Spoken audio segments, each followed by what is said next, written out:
Going to, but then I had something pop up on the screen. Go ahead. Yeah. Welcome back to another episode of Diamond Deck Discussions Unfiltered. If you've been here before, if you haven't been here yet, I am Coach Jace. That is Coach Rob. We are your boys talking baseball today. And if you are an LSU baseball fan, Coach Rob's got to do a little tap tap to get the remote to work, maybe. There it is. Got it. If you're an LSU baseball fan, it was a rough weekend, and then you got even rougher news after the weekend ended. If you got some inside sources like we did, you knew what the news was going to be already. It's you, not me. yeah. You have inside sources. You knew what the news was going to be, and look, it sucks, but it is what it is. Cooper Moore on the Jay Johnson show last night got, his name got called that he's out for the rest of the year. And we heard when he went down a few weeks back that it would be a 3-week, maybe a 4-week break, and he would be back. Maybe it's circumstance because LSU is not in the best of places right now when it comes to baseball. So they just want to be precautionary and make sure he's 100% healthy going into next year. Jay Johnson said he will be back. That gives us what we believe is going to be our starting staff back next year: Kaysen, Schmidt, Moore. So we got that to look forward to. And then breaking today, earlier today, the news that, as Coach Rob said, I referred to on X, Twitter. Yesterday that a lot of people commented on was like, oh, vague posting. Oh, posting with no context. Oh, give me this, give me that. No, we're not going to do that. We're not going to share our sources, but it is what it is. And Jake Brown is officially done for the season. A broken hamate bone in his hand. If you watch any Major League Baseball, you are familiar with what the hamate bone is. It is somewhere right up in this area in the wrist, affecting your swing. It's a 6-week surgery recovery. I think mine's broken. Some people choose not to do surgery, and it's really just a pain tolerance thing. With the hamate bone, we saw Corbin Carroll, Frankie Lindor, Jackson Holliday, amongst others, all go down with it. That's kind of the bigger names that happen in Major League Baseball. Lindor was back at the beginning of the season. Corbin Carroll was back at the beginning of the season. Jackson Holliday has started his rehab assignment just this past weekend from that. So, again, they all went down within 2 or 3 days of each other.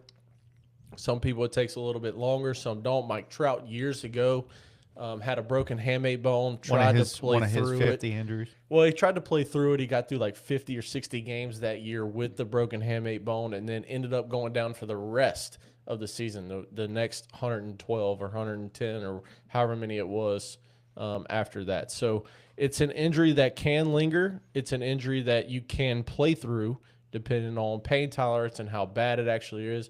It's an injury that once you break the hamate bone, you can't damage it anymore as far as I know. So with this being where LSU is, it seems like Jake Brown's just kind of, this is a guy that went into SEC play with a plus 400 batting average, and ending this past weekend was down to 309. So how long has this been bothering him? Now that's what I want to know. Now Jay said, or somebody on X said that there was a swing this past weekend where he took a swing, foul ball, shook his hand a little bit, and they monitored it throughout the game. Now, is it something that happened this weekend? Is it something that's been lingering for the last couple of weeks? I guess we'll never know the true answer to that unless somebody just asks the question and we actually get the truth. I'm going to go with it's something that's been lingering because Jake Brown has not been the same Jake Brown that we saw earlier this year over the last couple of weeks. I mean, look, 100-point batting average drop, very significant. Yeah. Very significant. So, yeah, I don't know. So, I mean, like I said, I think mine's broken in my right hand for some fucking reason. I don't know why. I don't know how. I'm not an athlete. I play golf, but that's about it. And it doesn't affect me when I play golf. yeah. But I was at work typing I was typing on a computer. Oh, is that what it's called? I was about to say keyboard, but I thought you were going to say typewriter. No. So I was typing, and I guess my hand was at an awkward angle. And it just started fucking hurting out of nowhere. And it was right up in there. Right up in there. And I was like, oh, shit. I started thinking about, is that the hamate bone? And I don't know what it is. And didn't look it up. So I just said, fuck it. And, but, dude, it sucks. If that's what that is, I completely understand why he's sitting out the rest of the season. Now, question. Because he is sitting out the rest of the season, is he still projected you know, a 54th-ish overall. right? I don't know. I don't think we got a new updated Do we? since then. Okay, now it's probably something that'll come. So do we have a feeling that he comes back for his senior year? No. No, he's gone. He's, in my opinion, the guys that are. All right, let me exclude seniors here. Okay. Let me go draft eligible, non-senior, non-fifth year senior. Right. The guys that are guaranteed gone from LSU in that category: Derek Carriel. and Jake Brown. So they're gone. Yeah. Milam stays.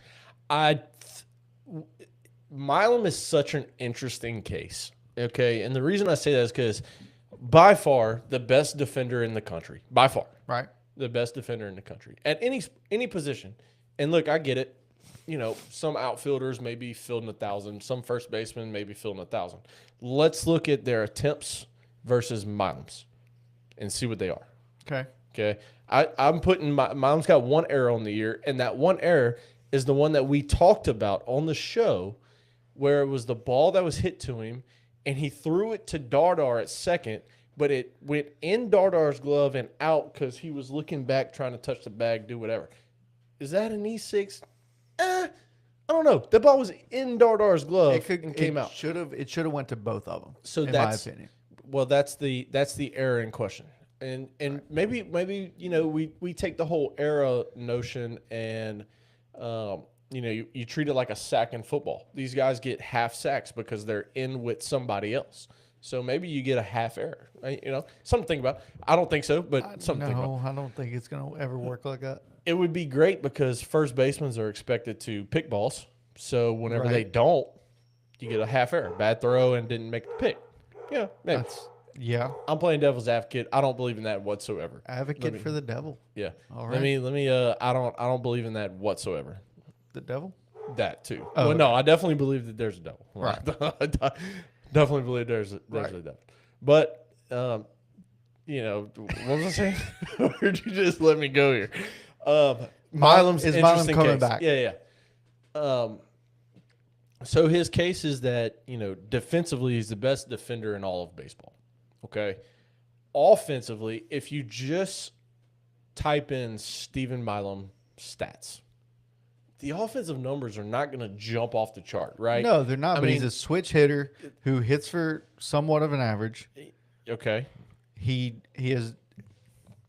Keep going. I'm going to pull up the actual stats just so that way I can talk about it. He has decent base running skills. His speed isn't going to blow you away. Again, he's 5'7", maybe. He's Altuve size. He's Altuve size. So numbers on a number. 5'8" is generous. I almost said numbers on Altuve. Pretty good. So if you just look at the stat sheet, right? Hitting 281, on base plus slugging is 870. You'd really like to see that above 900, right? You know, only 6 homers, which is right on cue for what he's going to do for the year. Slugging is 469. Now, the numbers itself don't stand up. You know, you're not looking at this saying, oh, my God, it's one of the best Golden Spikes Award winner here. Like, right? It's not that. But when you look at the underlying numbers, barreled baseballs, hard hit, right? Squaring them up, those kind of things. This has been arguably the most unlucky offensive player in all of baseball.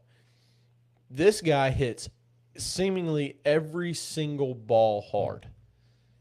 And it's right at people, which is why I am very consistent on the X platform. Twitter. When I engage with a MLB The Show, not sponsor, but like who what do you call those guys? It's like they get to play the game 2 weeks early. They get to fly them out to California, and you know they play the game 2 weeks early and give all their opinions and all this stuff. Like it's streamers that have been playing the show for a long time, and they are ambassadors. Ambassadors of this show. I think it's what you're looking for. I engage with ambassadors of the show, and granted, they never comment back to me. Right. But there are multiple ambassadors of the show that say every perfect should be a hit. No, it shouldn't. No, it shouldn't. Now, does it suck? Absolutely. You see one. I just did it last night. I hit a ball perfect, 111 off the bat, right at the fucking shortstop, and he called it. And it Same guy, next inning, because I scored 10 in an inning. But same guy next inning hits a ball 66 miles an hour off the bat. In between first baseman, second baseman, base hit. Does it suck? Absolutely. But is it part of the game? It's part of baseball. This is a regular thing that you hit a ball perfect. You hit a ball 111, 112, 140. Well, that's unrealistic. 120 off the bat. Is it? Is it unrealistic? Yeah. Unless you got a metal bat facing 95. But I mean, look at last year. Who is it? Baseball Bat Bros? The guy who tests all kinds of bats. Yeah, tests all the bats in Major League Stadiums and stuff. Yeah. I forget where he played in college. He's never gotten to 140, but no, but he's kind of like tested, 124 or something like that. Yeah, he tested the stealth comp, the orange and blue one, and I think his first swing was 118. Yeah, no, it's I think last year was it O'Neal Cruz or Giancarlo Stanton or one of those guys that's known for 122 or it's like shit. 121, 122 that resulted in an out. Yep. Like, it's part of baseball. Not every perfect on the show needs to be a base hit. Yep. And I'm glad the show actually gets that right. But anyway, back to Milam. This dude hits the ball hard it seems like every damn time. Now, there's a lot of pop-ups. It just finds a glove, man. It just finds a glove. And look, I do think personally that Stephen Milam will be back next year. I really do.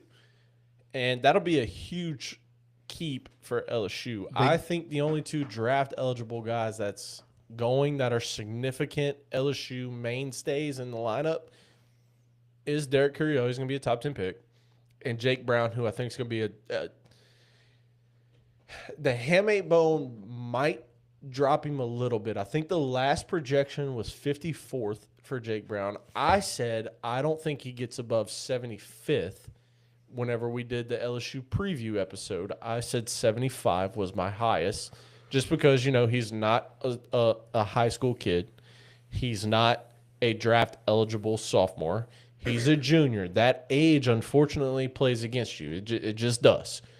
And so I think that 75 number is probably the realistic number now. If you would have asked me last week, I would have said, yeah, somewhere between 50 and 65-ish. Is where he's going to go. But now I'm back to original thought of 75 is probably where he's going to be. Maybe competitive balance, B picks, top of third round kind of guy is where he's going to be, in my opinion. Okay. That's fair. I mean, I don't know. It bothers me that we're not losing a lot of this team. I guess you could say. For when? For next year. We're not losing a lot of the team? I don't think so. You're losing Jake, losing DC. Stanley's gone. Stanfield's gone. That's fine. York's gone. Okay. Thank you. What is... Braden's gone? Simpson? Oh, that's what I was about to look. What is Simpson? I think Simpson was a... Reeves is gone. Okay, Tanner Reeves, he's a Braden senior. Simpson's a senior. Can he get a fifth-year option? I don't know. So he's I don't know if he wants one. I think the only people you're returning that's mainstays in the lineup currently is Aaron Beatty, Cerna, Braun, and Milam. That's it. Okay. So now let me ask you. That's 4 out of 9. Does one of our two catchers transfer? Yeah, I think so. Which one? Probably Cade. Yeah, probably Cade. Actually, no. I'd say probably Cerna. Why? Because Jay loves Cade. Jay loves. I mean, you Cade. hit 4 home runs in a game. I mean, I'd love him too, even though that's all he's done. I don't know, dude. I'm almost done with this team. Here's the funny thing about it. Yeah, Dardar's gone. He's a fifth-year senior. Pearson, we played UNO tonight, and I didn't even know. I think Pearson's going to transfer. I think Pearson was there for his brother. He stayed this year for his brother. I think Pearson transfers. Yeah, but he's our starting third baseman. Yeah, I think that changes, though, soon. honestly. Maybe not tonight, but I think soon that changes. Where's Caraway at? Trent Caraway's a junior. He could return, but he's not getting the playing time right now, so I see him in the portal for sure. Outside of that, as far as infielders go, look, I texted my buddy today. I said, it's I think tonight is turn the page night for LSU. It is time to see. Starting lineup tonight. Oh, William Patrick. Starting lineup tonight. Have you seen it? No, I hadn't seen it yet. Okay. I forgot it came out. Yes. An hour ago. Leading off in left, Stanfield. Okay, not surprising. Okay. 2-hole, Curiel in center. Don't tell me the name of the surprise. Let me guess tell me what position, but the surprise pick. All right, 3-hole catcher. Ooh, Cade. Yeah. All right. 4-hole shortstop. Milam. Okay. 5th hole DH. Come Cerna? on. Yep, Cerna. Okay. 6th hole first base. Mason Brown. Nope. Yemen. Nope. York. Yep. Zach York back in the lineup. 7-hole. Fucking midweek merchant. Here he comes. Here he comes. 2-homer Zach York in the midweek here. Yeah. 7-hole third base. Pearson. Yep. 8-hole right field. All right. So this is where it gets interesting. Is it Harden or is it Patrick? I feel like it's one of those two. I'm going to go. Man, look, Jay is really high on William Patrick. I'm really high on William Patrick. I'm going to go with Patrick starting. William Patrick starting in right field. Yeah, that's what I got. And in the 9 spot, playing second base.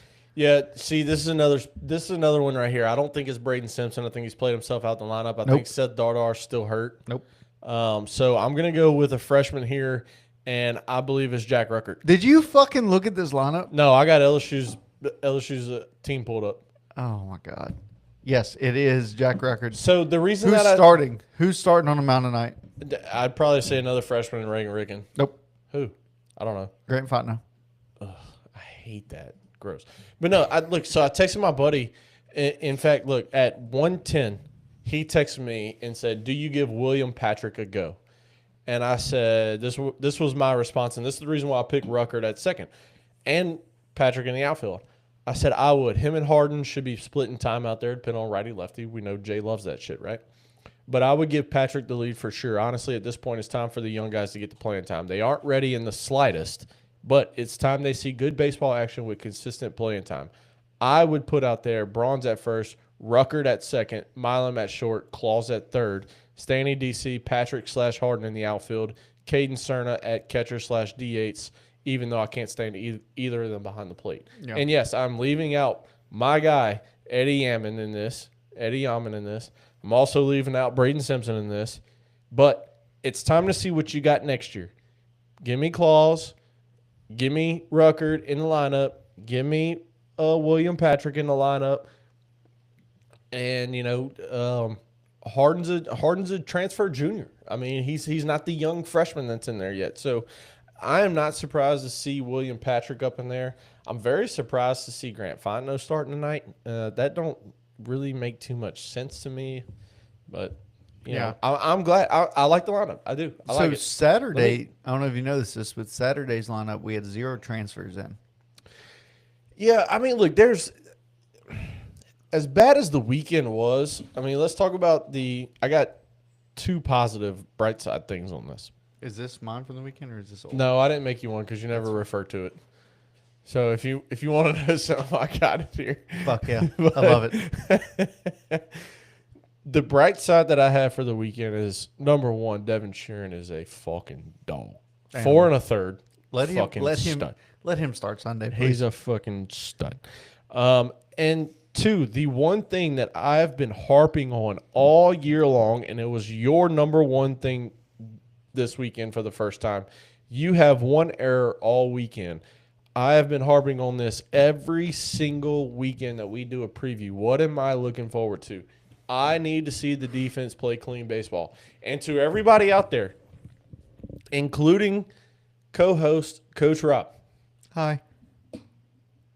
If you watch this weekend and think pitching still isn't the problem, let me know what is, because on the weekend, Hey, you're here. I need you to be. no, on the weekend where we gave up 22 runs and allowed 28 hits and allowed 7 homers, the defense made a total of 1 error. Hey, we did it. That's the bright side. We finally played good defensive baseball. But We lost. the pitching, while you had 38 punchies, which is great.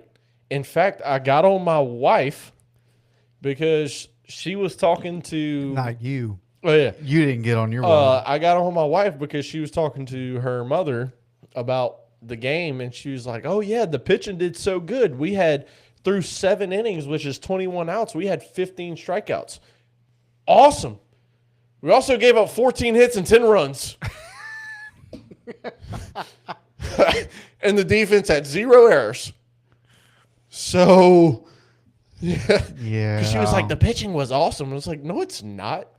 And she's on the phone with her mom, and she goes, well, my husband just said, no, it's not. She didn't refer to me as Jace. She said, my husband said pitching ain't awesome. And I said, no, it's fucking not. And she's like, well, why? I said, because we gave up 10, Yeah. including 2 homers. Yes. In the game. Like, no. The pitching was not awesome. I'm telling you, I got to a point this weekend to where I'm now not. I'm come back down. Sorry. I got to a point this weekend where I didn't care if the game was on. This is the first time in a long time to where I did not care. Speaking of, are we starting right now? 6 o'clock? 6:30. Oh, 6:30. I didn't care to watch a game. Like I said, didn't even know we were playing UNO tonight.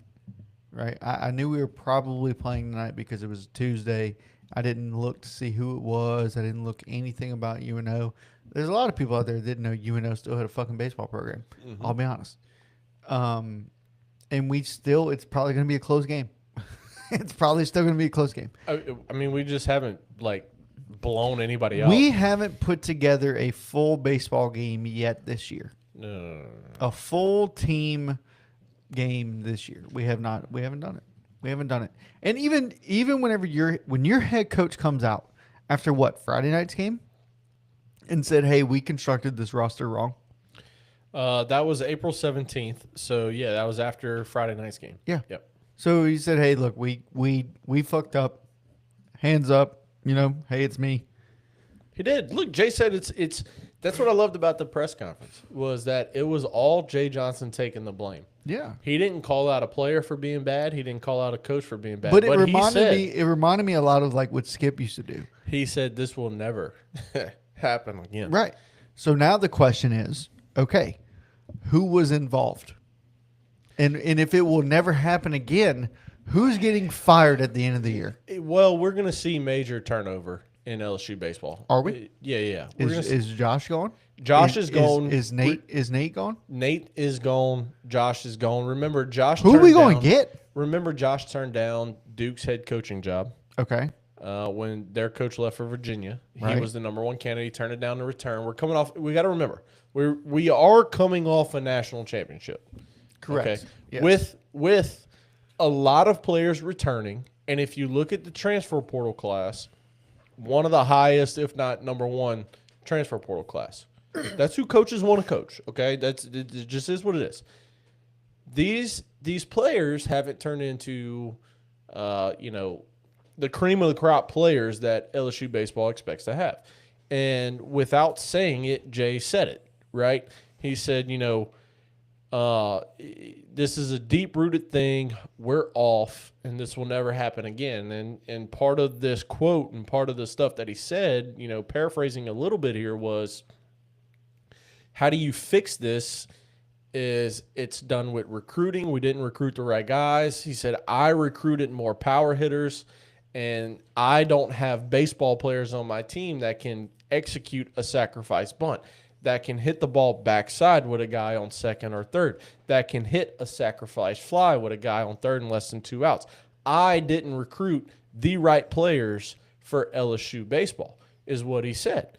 And so, but what he really meant was I didn't recruit the right guys for Jay Johnson baseball. correct. That is Jay Johnson baseball. Jay Johnson baseball is, hey, runner on first and second here, nobody out. Hey, let's get these guys over. Mm-hmm. Let's go. Let's make a bunt here. Milazzo was the best at it. He couldn't hit worth a fuck, but if you needed a bunt, he was pinch up. Hit. If Milazzo ever pinch hitted for LSU, expect a bunt. Yep, because he wasn't pinch hitting to bringing get a hit. everybody in, and I mean in. Yeah, he wasn't pinch hitting to get a hit. No, I can tell you that. No, but then there were times where he'd double off the wall, and you're like, holy shit, and then he'd go over for like the remainder of the season, pretty much. Well, yeah, he was like fucking Jordan Thompson. Huh. Well, look, everybody gives Jordan Thompson shit. Jordan Thompson was one of the best defensive shortstops we've had, besides Milam and Bregman, I guess. But like Jordan Thompson defensively, you had to put him in the lineup. He was good defensively. Thank you. Yeah. Because this is what... And you could afford to have, on that national championship team, you could afford to have a guy that wasn't a 320 hitter that hit 15 homers. Right, because... The rest of the lineup did. This is probably the first year in a long time where we have like 3 guys hitting over 300. If that. Remember, we used to look at LSU's lineup and be like, hey, you got 2 guys not hitting 300, and they were hitting 290 and 280. I can remember a point last year where we looked at a roster about this point of the season last year. We looked at the team and we were like, dude, we got all 9 hitting 300 plus. Yeah. And it's not 300 on the line. It's 315. It's 340. It's 390. And it's not like it was like, it's not like it was like 9 games. Yeah. It was like 30-something games. That's what I'm saying. At this point in time last year. Yeah. Like, and it was just crazy. Now look, we have 4 SEC series left. Yeah. We go to Moose State this weekend, which is going to be rough. Then we come home, South Carolina. Then we go to Georgia. Then we come home against Florida. We got a pretty rough go of it for the way that this team's been playing. We need one win. Let me tell you something.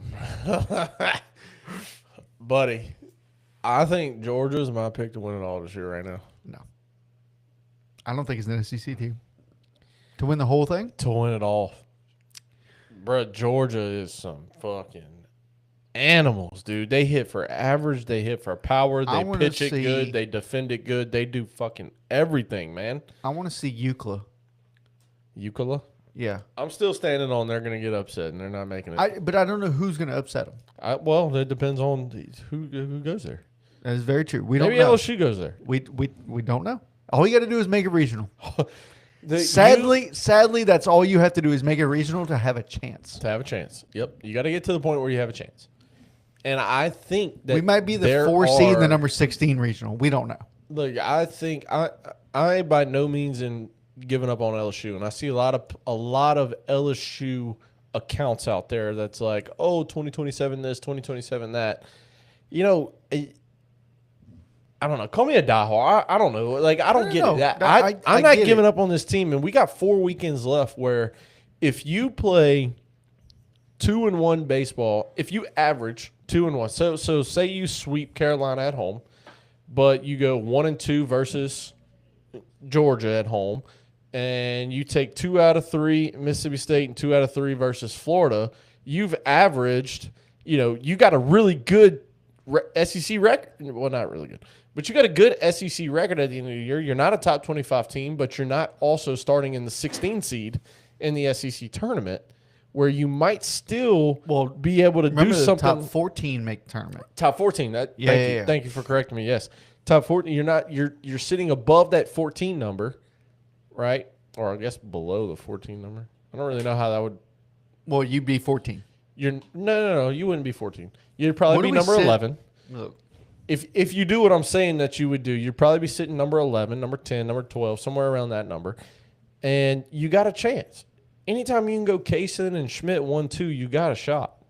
Because Kaysen can have the outing that he had earlier this year where he goes 7 1/3 dominant baseball.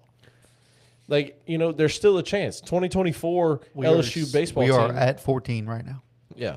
So if you go 2-1 this weekend, you go 3-0 next weekend. Poor Missouri. Why couldn't we play them this year? Where are they at right now? What's their record? Last. What's their record? Overall record of 20-20. SEC record. 3-15. So they got more wins in the SEC already than they had last year. Remember, this team started 0-21 last year in the SEC before they got their South first win. Carolina has a worse overall record, but a better SEC record. South Carolina is 19-22. Yeah. And 5-13. They are in the 15 seed. And LSU is at 14 at 6-12 with a 23-18 record. So that's what Tennessee I'm saying, is right above us at 8-10. if you can find a way to win 3 of the next 4 series, find a way. That's all you got to do. Find a way. Oh, my bad. No, you're good. You're good. If you can I'm sorry. find I a was way to looking win and I 3 of was- the next shit. 4, you're in a good spot. Find a way. Because I don't think you're beating Georgia. I think you're getting swept by Georgia, to be completely honest. I think That's you're getting some swept by fucking Missouri, dogs. by Mississippi State. Oh, no, I don't think so. I think Mississippi them State's cowbells are going to be alive and well. tad overrated, but you can. Florida is a team that are they good or are they not? Because there's no in between with Florida. Mississippi So- State is 4th in the SEC at 10-8. Yeah, that's not. That's They're not 30-10 That's overall. not great though. Georgia's number 1 at 13-5. Yeah, Georgia's some fucking animals, bro. Yeah. What was that? Mm-hmm. What was that? I don't know, but look, this is All right, pick a topic and go do it. I got pissed and then I'll get pick a both topic theirs. and go do it. Yeah, I don't have a topic on here, so You talk don't have a about something. topic of anything Let's talk except for about MLB. Keep talking LSU Okay. and their series, their next 4. All right. Look, I mean, we got it's plain and simple. Mississippi State comes up first, and you're away. Mississippi State. I want to look at their record. I want to look at Mississippi State's record. In my SSI, PPI, Mississippi State baseball. Let's look at their record. Who they played, because that's who we have this weekend, and that is fucking insane. So at home they're 19-6. Away they're 8-3. Let's see. They haven't played anybody. They played in that. What is this? They played in Arlington at that the whatever fucking series that was. They played Arizona State. They beat them. They played Virginia Tech. They beat them, and then they lost to the number 1 team in the country in UCLA in extra innings. I didn't realize that. What happened? Mississippi State played UCLA earlier this year in Arlington at Globe Life. Yeah. And they lost 7-10 in 10 innings in extras. Again, that's the number 1 team in the country, who is by far the best team in the country right now. Yeah. Like, I think Georgia could compete with them, absolutely. Georgia just got so much power, dude. Well, that's how Wes Johnson recruits. Yeah. Which That's how Jay tried to recruit. I wish. Well, he did with Wes Johnson. Wes Johnson leaves. Yes, we won another national championship. We won another national championship without him. But like Georgia hasn't. Let me explain something to you. When was the last time Georgia was fucking relevant in anything other than football? In the main sports, right? Yeah. Yeah. I mean, baseball, they've been pretty good since he's gotten there. Which was 24. 24. Yeah, because Wes was there with for us. Yes, the first one. he got hired Yeah, in right after 24. the national championship. And he turned the program around very fast. In 24, actually. Correct. He turned the program But around. before that, Yeah, I don't remember. Okay. I don't know. I don't recall. basketball, they've recently, I think Anthony Edwards was the last time he went to Georgia. Okay. Anthony Edwards was the last time Oh. Georgia basketball has been relevant. I don't watch basketball. Georgia football, obviously, with Kirby Smart there, has been dominant for a decade now, I'd say. Maybe a little bit less than that. Yeah. Yeah. But Georgia baseball is on the come up like fast. And I think that they could give UCLA a run for their money. I think it'd be a tough game. But speaking of tough game, Mississippi State played UCLA at a neutral field and lost by 1 run in extras. Probably on a walk-off if I had to guess. Yeah. They lost to Southern Miss this year, which Southern Miss we all know is probably going to be your 14 or 16 seed hosting. Southern Miss is very good at all times. They're not. They're not. They're sneaky good. They're sneaky good. Yes, they're very sneaky good. They're a very scrappy team. Let's see. Lost the series to Arkansas. I'm going to Mississippi State's record right now. They swept Vandy. They swept Ole Miss, in-state rival. Mm-hmm. They got swept by Georgia. Which, I'm telling you, Georgia's ridiculous. They got swept by Tennessee in back-to-back series. So Georgia, then Tennessee got swept in both. So at one point they went on they won both the midweeks that week. So a 2-6 skid, one midweek against Samford, which is Austin Edens used to play for them. They swept South Carolina, which is great. And then now that was this past weekend. They have Memphis tonight. And now you got LSU, which, by the way, tell me. Please tell me why Game 2 of this series is on ESPN2. Because you got a ranked team in Mississippi State. Okay, sure. I mean, I guess I honestly don't know. Which, speaking of, dude, it was cool because I got out there early as shit Friday, obviously for the jersey. Yeah, I got out there very early. I was the first. I should have worn mine. I was the first person in line. Me and my wife. Yeah, I had an ice chest. Hold on. I get a fucking FaceTime. It was 2:15, and I'm at work, so I'm like, I'm nervous about getting there. Like, I texted you and said, FaceTime me when you get a minute. I didn't just FaceTime you. Well, I had a minute. Yeah. So I was nervous about not getting there on time. And it's the first 3,000 people in the gate get these jerseys. Yeah. And so all right, it's 2:15 p.m. And it's only 2 gates giving them away. Right. And so I FaceTime Coach Chase. He answers and said, buddy, it is packed. And I go, really? He goes, yeah. And he turns the camera around, and there's not a soul in sight. There is no one standing next to him at all. And so I'm like, oh, all right. So I just wasted 5 minutes of my day FaceTiming you because you told me. It wasn't wasted. You loved it. I did love it, yes. You laughed. And then I get a FaceTime. I'm on my way there. I get a FaceTime, and it's my uncle standing next to you, which he skipped everybody, I'm assuming. No. He was, so the problem was he got 2 jerseys, by the way. I just want to let you know that. Well, he had somebody with him. I don't know who. I don't know who it was. Guy? No. I'll tell you about it after. I don't know who it was. Remind me to tell you who it was. Okay. But, so he got in the part of the line that he got in because me and my wife get there early, right? We actually passed a couple walking. No, I was like, oh, that's what you did. Okay. Oh, my bad. We passed a couple plus another guy walking. And, it was Military Appreciation Weekend. Which is why I wanted to get there. Yeah, the guy that was kind of holding him back a little bit had a little limp. And so they see me at the light because, we parked by walk-ons, across the street from walk-ons, and you got to cross the light, railroad tracks, get to the stadium, all things. So I'm getting out the truck, and I got my ice chest on my shoulder, and I grabbed the rocker chair for my wife to sit in, and I see them at the light look back at me, and the guy points, and the other 2 look, and I look at Victoria, and I'm like, oh, yeah, they're looking at me like, oh, he did it right. He got a chair and an ice chest. Like, he's smart about this. Oh, yeah. What is that what they said? I don't fucking know. No, they said, look at this dumbass. But they go through the light, and we ended up getting caught. But because guy had a little limp, ended up catching up to him. And, we kind of made small talk a little bit. And it essentially turned into, we drove a few hours. We're from right on the state line of Mississippi. We're both vets, the 2 men. Okay. We're both vets. I was like, oh, thank you for your service. Like, we appreciate your service. You didn't tell me that, by the way. Liar. Liar. Look at every Veterans Day text that I have sent, and every single one of them. I was talking about this weekend.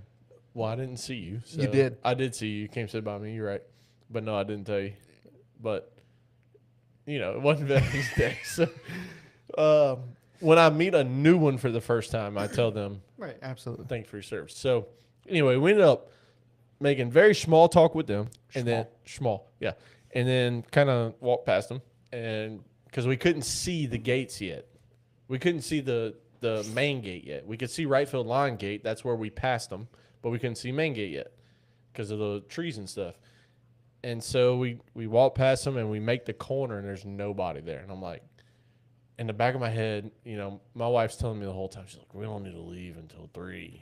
It's like, no, we're leaving at 1. Like, I'm making sure. If it was up to me, we would have left at 12. Took off. Yeah, I took off at work. Because my plan was to get out there, was to leave the house at 12. Well, there was a funeral, and, you know, didn't get home until 1. And it was kind of a, hey, let's go. Get your ass. Yeah.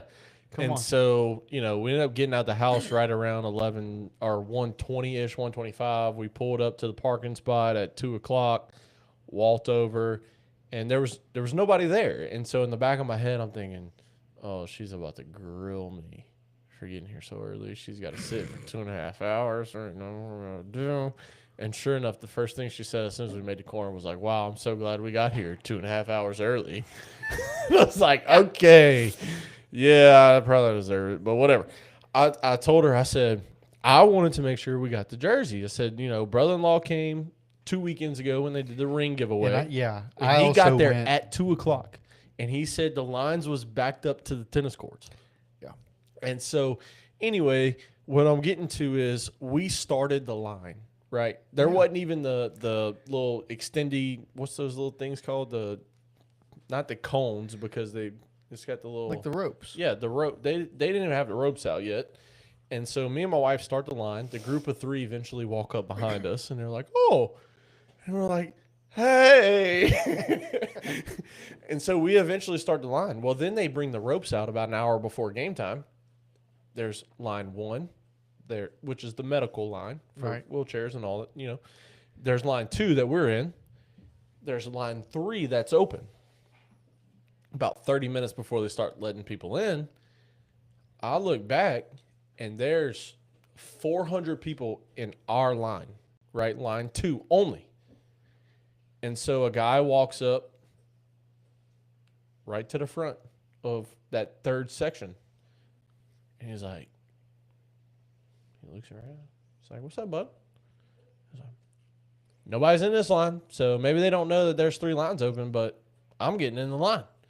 And, you know, it's another gate. It's not the same gate I'm going to walk through. Right. And so, okay, whatever. Well, that guy starts talking about his ring. He got there for the rings because his grandson or whatever, you know, 1-on-1. Going for Skip Bertman next weekend for South Carolina. Like, he's doing all the things, right? And he's like, yeah, I got here at 2 o'clock and, you know, for the ring giveaway. And it took me an hour to get through the line. Yeah. And so I looked at Victoria. I was like, this is why we got here early. Well, turns out that I go walk the ice chest and the chair back to the truck at about 3:45. Gate lets in at 4:30. Right. So about 3:45, you know, 4 o'clock. I start walking, drop it off at the truck. I get back in line. It's 4:15 at this point. I got my last beer in my hand that I packed in the ice chest. I packed it perfectly. And I get a text. And I look down. Bart said, "How many people you skipped to get that spot in line?" Because I'm first. I am the first person in line. Yes. And so I start. Where the fuck is he? And I look over, and he's in that next line up against the 2025 championship case. You know that they got right there. Naturally, yeah. And I did like this. I waved him over, and he's shaking his head. No, I'm not skipping. He's like, I'm not skipping. And I'm like, come on. The thing is, everybody knows him over there just because he talks. So the guy that was first in line with me that took that next spot, he looks back at Bart. He's like, who you waving at? I was like, I'm trying to get Uncle Bart over here to come up front. And so he looks at him and he goes. And so 2 other people turn around. And the group of 3 that we had passed earlier that we had made friends with, because, you know, you got to find somebody to talk to over the 2 hours you're sitting there. They all start waving him forward, too. So I got like 10 people. There was some poor kid that was like 1500th in line. that didn't get a fucking jersey because he got 2, by the way, and he skipped everybody. Dude, so like he eventually comes up to the front, and me and my wife walk in. He walks in right behind us, and we're all in line. We get our jersey, go to our seats. Fine, everything's good. Yeah, that's whenever I get a FaceTime. I'm driving, so I'm like, fuck. And I don't know if you know this, if your phone has CarPlay, or if your vehicle has CarPlay, and you're connected to, you can't FaceTime. You FaceTime. got to be audio or phone call. So I pulled the thing out, the wire, the cable, the charger cable. Yeah, pulled that out, and I'm like, hey, and I answer the phone. I look, and it's you and my uncle, both standing. I know where you're standing, and he's standing right next to you. I'm like, how the fuck did you skipped? Yeah, my uncle definitely skipped the line. Definitely skipped the line. I didn't know how until just now. But I get there. It is 4:25. Mm-hmm. Gates open at 4:30, and I'm running. I am now. You know how hard it is to cross that fucking street at 4:30. At 4:30 with no cops. Yeah. I'm jaywalking. I'm finding a spot, and I'm 100%. Fucking. You jaywalk across the first spot. You sit on the second little lip right there before you get to the next one on Highland, and then I have a stadium seat with me because we fucking sit in the bleachers. So my ass has gotten hot. My ass is hurt way too many times to where me and Mom finally bit the bullet and we bought fucking stadium chairs. These are the most comfortable fucking chairs I've ever sat in my fucking life. They're great, but so I'm hauling ass. I don't have a beer in my hand, and I'm in line. Well, I see Mom finally walking up, and the gates have opened, and we're walking up or whatever. Well, I'm fucking trying to wave at Mom. She's walking through the parking lot, like next to right field, and that open parking lot right there. Yeah. She's walking there, and I'm waving her down, dude. I'm trying. Everybody in line is looking. They're like, who? Like, they didn't ask me. I'm sitting here texting you, sprint to me, hurry up, sprint to me, sprint to me, sprint to me. I couldn't. Yeah. It was literally, I got in line 3 minutes before gates open. There was no way I could have sprinted to you. And plus, I would have felt bad if I got one and Mom didn't. Right? So I'm waving. Mom finally sees me. She jumps in line with me. And I turned, there was a kid behind me. And I thought it was going to be one of those where, like, I might get the last jersey. Yeah. Because of how deep it was. I started kind of trying to count, and I was like, okay, that's 10. Yeah, but when 10. you sent me that picture, I told you, I said, that's not 200 people deep. It might have been right at. I just didn't know how many each gate had. I would assume 1,500. That's what I would assume. See, and I think it would have been more at the main gate behind home plate. Because they had 3. Yeah, they had 3 gates that opened. But anyway, so I wave Mom in, and Mom jumps in line with me, and I turn behind me, and I look, and there's a kid, like 8 years old. Yeah. And I was like, oh, fuck. If we're one jersey short. Yeah. Like, I have to get this kid my jersey. And so I told him, I turned around and said, hey, little man, look, if I get the last one, I'll give it to you. And he goes, all right. And then we got through. And I don't know if it was like this for y'all, but whenever you go through the gate in right field, you scan your ticket, and then you get into a separate line, and they have all the way at the back, like by the Marucci Center, they have that's where the table is with all the jerseys and all. And we were walking up, and I was like, all right, they got 2 boxes on the table, and I hear him go, medium and large. And I went, fuck. My fat ass ain't fitting a large. Oh, yeah, it does. Well, it knowing that now, well, like I didn't know how they fit or anything like that. Yeah. I usually get an XL in all my jerseys just because I like the way that I like the loose fitting. Yeah. You like the tight fit. Right? Well, no, I mean, this is a pretty loose jersey. I mean, I got like a nice V-neck You like it tight around the arms. Well, I can't really control that part. You're just fucking big. You know what I mean? But no, I mean, if I get, I don't wear a large. I mean, I wear a large shirt and everything, but I typically get a medium jersey because I know jerseys fit bigger. Right. Like they just do for whatever. Like it's the same thing with, like nice shirts. Like if I get an Under Armour, it's a large. If I get, an Adidas shirt, it's a large. If I get any of these name brand stuff, I get a large. But there's one shirt out there that's a lot bigger than the rest that I have to get a medium in, and it's the Peter Millar shirt.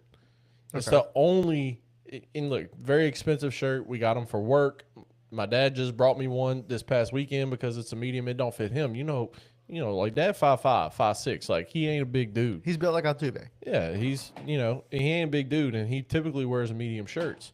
Well, the Peter Millar fits more like a large. The medium fits more like a large, and so that's the only shirt that I get a medium in. Peter Millar. Yeah. Like golf shirts? Mm-hmm. Oh, okay.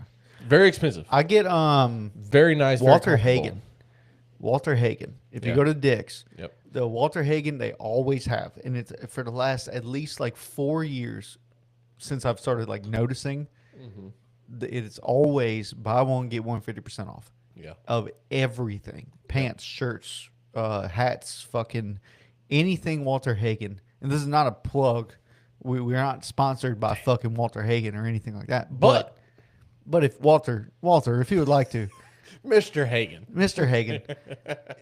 But like, dude, seriously, or family. Me and Victoria go to Dick's, and I will only look at the Walter Hagen shit. Yeah. And we will only go to we play mannequin roulette.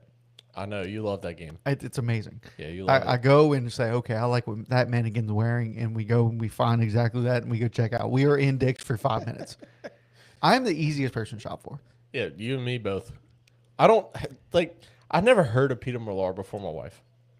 Yeah, I never heard of Lululemon before my wife. Did you know? Yes. Yeah. I already know. I tell this story all the time. You tell the story all the time. It's amazing. Yeah, we're not going to tell it on here because it's very inappropriate. No, it's I've seen. I mean, it's a true story, but it's very inappropriate. It is a very true story. Yeah, very inappropriate though. Look up the story behind Lululemon if you don't know what we're talking about. We'll leave it at that. Look up how Lululemon got its name, and we'll leave it at that. That's it. All right, let's get to very interesting. Let's get Lululemon shirts though, larges. Like everything is a large except Peter Millar and jerseys. See, I don't football know. jersey, baseball jersey, mediums. It's been a while since I bought a golf outfit. I know like the shorts and like pants. I'm a 34 now, but like if it comes in like small, medium, large, like I don't know anymore. I don't think pants do that. No, Shorts? not good ones. Like athletic shorts. Yeah. You know, they small, medium, large. Yeah. I will say if you this. find one like the Marucci shorts that's got the band on them, like the stretchy band. Yeah. I think I sit in larges for all my shorts. Well, you don't wear Marucci shorts no more I don't. because your wife. My wife wants me in all Lululemon shit, which, Look, if she buys it, fuck it. I'm in. Well, it's our money now, but Okay. before that, yes, if she bought it, sure. Because you sure wasn't gonna get me to go to Lululemon and buy no. $80 shorts and an $80 T-shirt. Fuck no. I'll go to Walmart and buy Starter and Russell Dog. Like, I don't need that shit. You know where this came from? I played in one softball tournament, and ordered one jersey, and it still fits. And guess what? You know the shorts I'm wearing? You know where Wrigleyville came from? Chicago. Well, it is. It is their. This is their City Connect jerseys last year. Correct. But like a fucking fourth. Well, what is it? Like a fourth party website. Yeah. $29.99. Yeah. Good. I'm good. I'm good with it. These shorts. You know exactly what these shorts from. Yeah. Yeah. When Coach for the Sun Devils. Yeah. I just got rid of my other That's Marucci the shorts. last long pair of shorts that I have. And now, granted, look, my wife is like, "Oh, you should be in 5-inch shorts." I'm like, "Fuck, no." My thing will hang out the bottom of them, baby. Dude, I tell her that all the time. She's like, "No, it won't." I was like, "All right." So one day we went to fucking Lulu, and I was like, "Let's go in the fucking changing room with me." And she's like, "No, I'm not going in there." I was like, "No, you want me to wear these fucking." There's a word that I know what you want to say. You want me to wear these fucking, These short shorts. These short shorts that I refuse to wear. So let's go, so I can prove to you why I'm not going to wear this. I got two pairs of them. I'm not gonna lie. Love them. So, I love them, dude. I will get them that short. No, if you free only, ball in them, that's a different thing. Well, you know what I mean? I will only get them in a swimsuit because whenever I go lay out at the beach, when me and my wife go on vacation like we do every year, right. I don't want to take 9-inch swim shorts and roll them bitches up to my damn, sack. Yeah. So to tan. Yeah. If you will. So sometimes you got to tan the tip. I was like, let's go. And so in changing room, I put these fucking 5-inch shorts on. Yeah. And, shit's happening down there. And I'm like, this why I ain't wearing them. And she's like, yeah, okay. It's no fun with a 5-inch short with 5-inch seam and a 6-inch pecker. You know what I mean? Like it's not fun. I mean, it's not fun. Like Well, it's fun to some people. It's very rare to find an 8-inch Lululemon short, but like 7 is still. I'm not comfortable with something that my underwear is going to be out. I got 2 pairs, and so that's my thing. I have don't 2 wear pairs. shorts when my underwear still stands out. Victoria, so I need at least now 8 look, to 9-inch seam, and typically 9 inches is where I sit. I like a 9-inch seam. Okay, I'm just making sure. But I will settle for the 8-inch seam if they don't have that certain color that I actually really like. And so anyway, this is not a Lulu or any fucking clothing brand. Damn, whatever We just don't call it. look. We're not sponsored by anyone. Look, so. we're just at the point now in this season where it's more fun to talk about this shit than LSU baseball. Well, we're about to get to some Major League Baseball stuff too. Oh, we're doing that today. Yeah. Okay. It ain't very much. I'm in. Are you in? Typically, or are you out? Typically, Major League Baseball at this point of the season, especially because we're not to College World Series yet and LSU postseason and stuff. Typically, for any first-time viewers out there, for anybody that's been watching the show for a long time and wondering why we don't cover more Major League Baseball at this point, we want to cover college baseball. We got a lot of stuff in college baseball that happened. Hell, we got a most stolen bags in a inning this past weekend against Duke with 8. That was crazy. I mean, they had 11 stolen bags in 2 innings, 8 in 1 inning, which is a new record. I mean, look, there's a lot of stuff that's happened. Arkansas's Dave Van Horn. 9 in 1 inning. No, it was 8. Okay. Dave Van Horn came out, and he's talking about Georgia didn't hit any homers last weekend versus Florida. We're going to keep it that way at 98. Here goes Georgia hitting 15 total, walking away with 113, including an SEC record 9 in a game.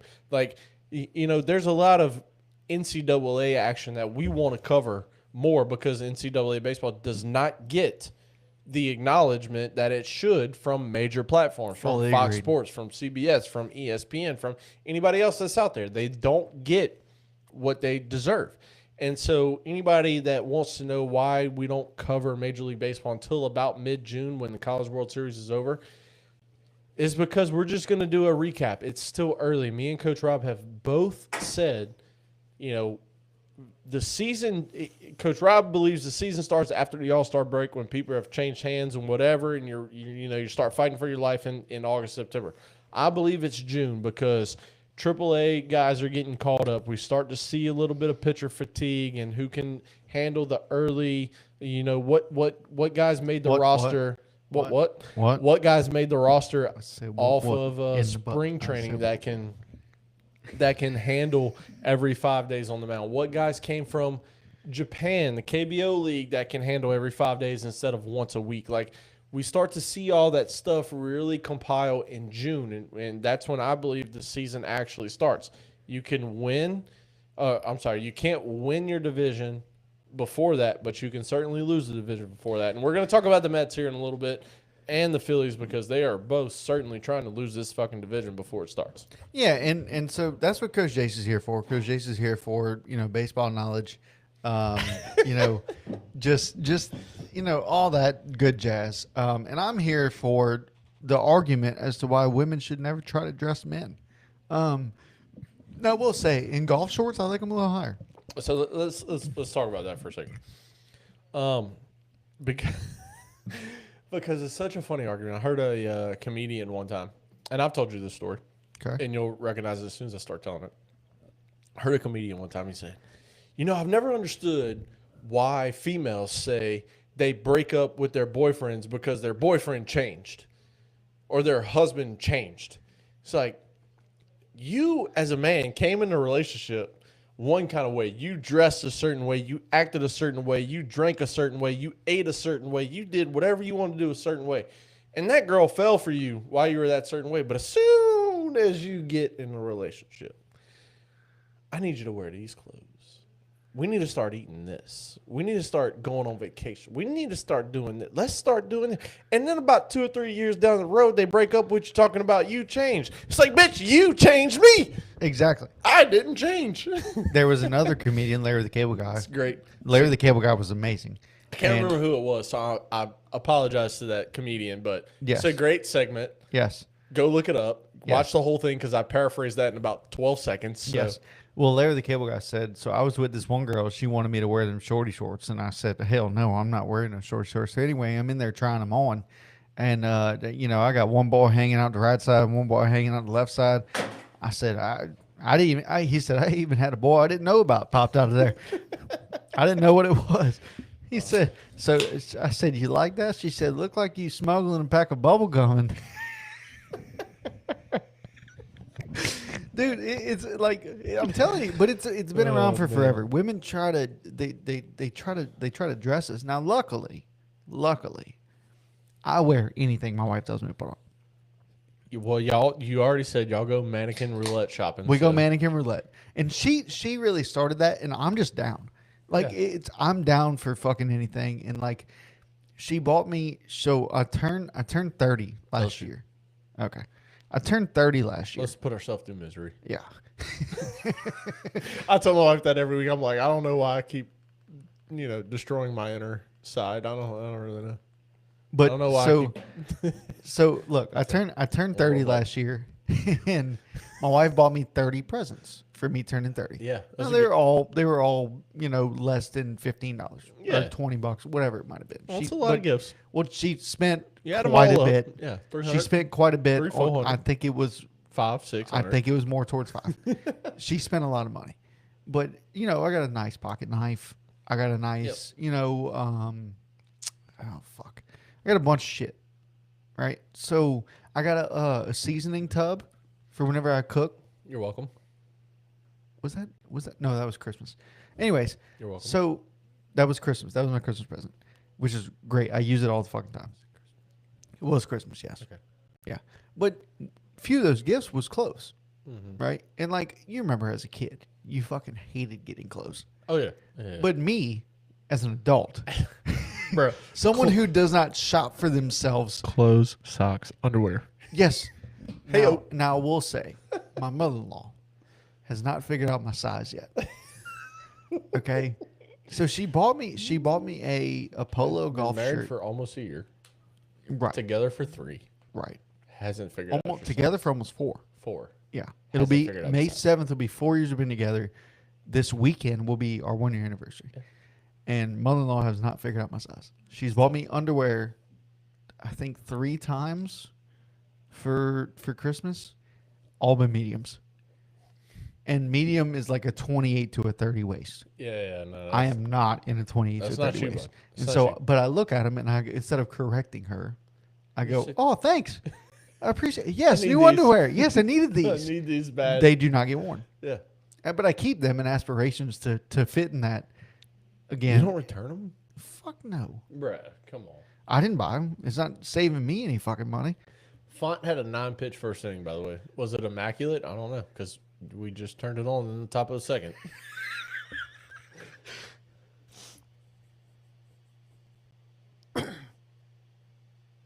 Charging a ball? Yeah, charging ball said he came set before they made eye contact. Oh, my God.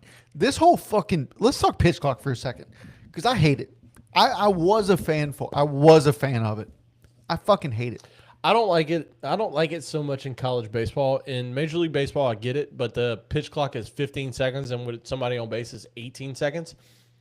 College baseball is 20 all the time, and the hitter don't have to be ready until the 8-second mark. So pitcher gets ball back, gets on the mound. That's when 20 seconds starts, and so you got 12 seconds to stand there. Yep. And if you want to pitch before that 12-second mark, where did that miss? I don't know. If you want to pitch before that 12-second mark, you can't until the batter makes eye contact with you. He can be in the box. This guy looks 30. Cruz Newman. The batter can be in the box. He can be in his stance. He can be ready to hit. But until his eyes look at the pitcher can't throw. That is bullshit to me. If you got 20 seconds every single time, what just happened? Jay's arguing there were two calls right on the outside corner that should have been fucking strike 3. Where did ball 2, 3, and 4 go? Thank you. I mean, I saw ball 1 that was given, and then I saw 2 pitches after that. Wait, hold on. What are we reviewing here? What are we looking at? So ball What is happening? So he just threw 2 balls in a row on a 2-2 count, though. Okay. Let me talk about this real quick. A white guy wearing number 42 should not be allowed. That's Jackie's number. I don't think he's white. I think he's mixed. His name is Cruz Newman. Yeah, that sounds mixed.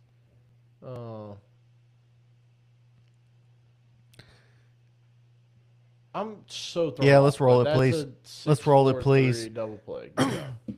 Hey, look, Zach. Ball don't lie, Hey, motherfucker. when did we stop throwing the ball around? Yeah, and why? Yeah, I don't. Well, all right. So I asked brother-in-law the same question. Perfect person to ask. Perfect person to ask, and he had the perfect answer too. I will say, JG, you had the perfect answer. So I asked brother-in-law, I said, you notice that they stopped throwing ball away on or throwing ball around on strikeouts and just regular Ground outs ball in to the first, yeah. you know. And he goes, yeah, well, wouldn't you? And I was like, well, wouldn't I what? And he goes, if you were the coach and every time you threw it around, it looked like dog shit, just like the whole infield, wouldn't you stop throwing it around? And I was like, good point. You're right. Yeah, throw it back to the pitcher. Let's go to the next guy, boys. It's like, Okay. I I mean, mean, if it don't look good, don't do it. That's why we don't teach to throw around at 5 years old. We teach it at 12 and 13 when they start knowing the fundamentals of the game. I think at 10 they tried to. They were like, Coach, can we throw it around? You remember that? Yeah, and I said, I'll give you one shot, and the catcher threw it in the left field, and I was like, hey, back to the pitcher the rest of the year. It's like, That sounds right. That sounds accurate. If you can't do it, we ain't going to do it. Sorry. We're not going to yeah. waste time and do it. 100%. But Look, all right, while so we watch this let- game, all right. while we watch this game, let's talk MLB. All right, yeah, let's go to a little. Let's start with the Padres. Yeah. The Padres go ahead and sell the team. And what does this mean?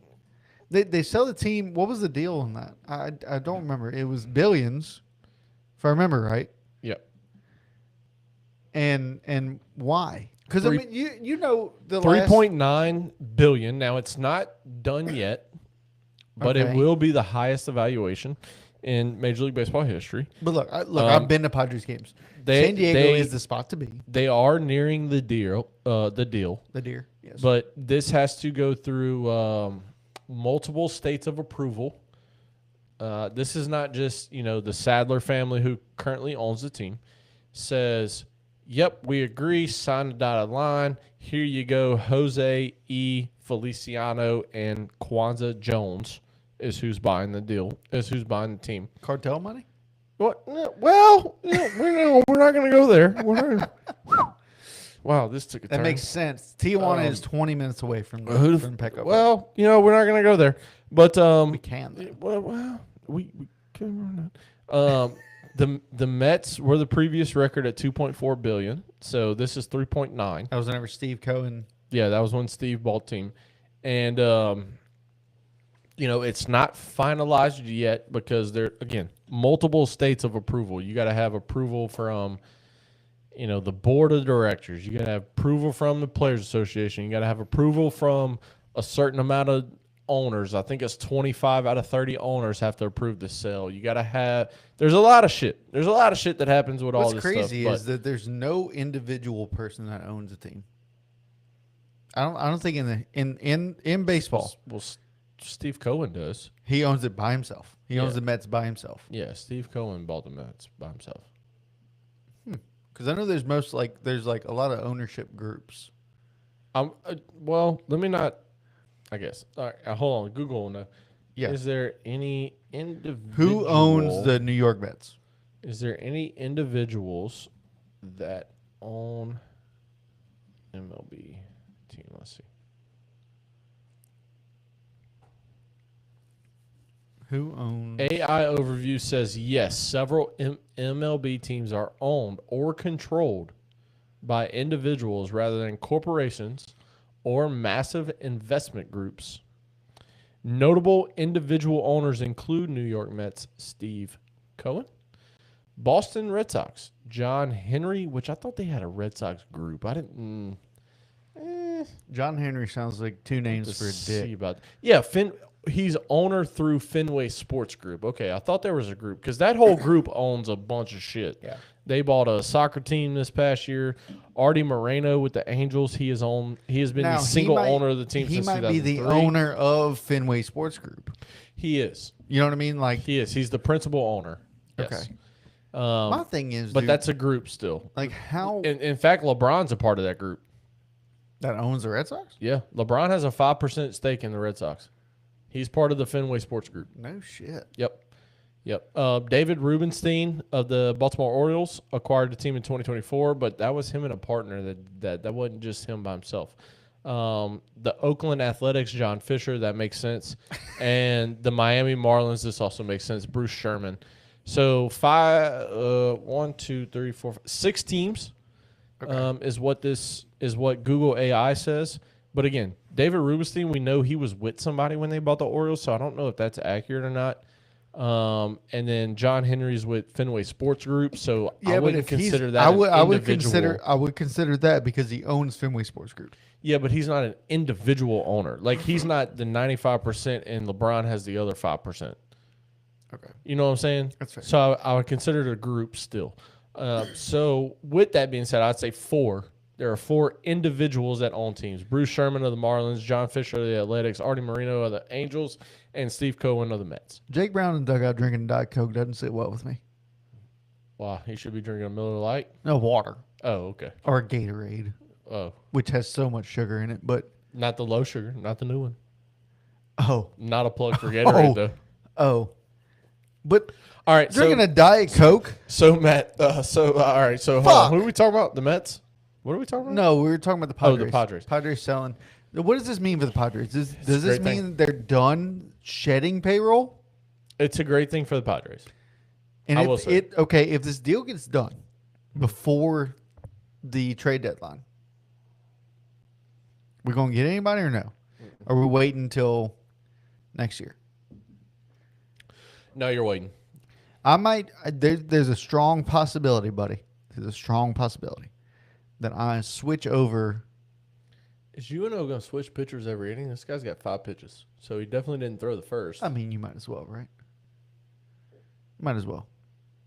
Correct. Yeah. Anyway, But there is a possibility. I'd say it's not okay. Not as strong as I think. But there's a possibility where I switch my fandom from Red Sox to Padres in the coming future. Where like I am a huge fan of Padres. I mean, look, I lived in San Diego. I was about to say you've always been a fan of Padres, though. Well, That's yeah, not I've been- you but- changing no, your no, fandom. no, but- you can be a fan of more than one team. But you can't be a Red Sox fan and a Yankees fan. That is true. You can be a Red Sox fan and a fan of Derek Jeter, like we both were. Yes. I'm still a fan of Derek Jeter. But you're not a fan of the Yankees. You won't. It's kind of like the LeBron haters, right? Or LeBron fans. I wasn't a fan of the Cleveland Cavaliers. I wasn't a fan of the Miami Heat. I'm not a fan of the Los Angeles Lakers. I was a Miami Heat I am fan a- before LeBron got there. I'm a fan of LeBron James. The 05 Miami team was fucking insane. Yeah. Jay Will look, leading the pack right there. Dwayne Wade was a rookie. second year. It was his second year. Yeah, he He got was drafted young. in 04 with Yeah. Bron. I remember playing NBA Live 06 on my PSP and dominating fuckers.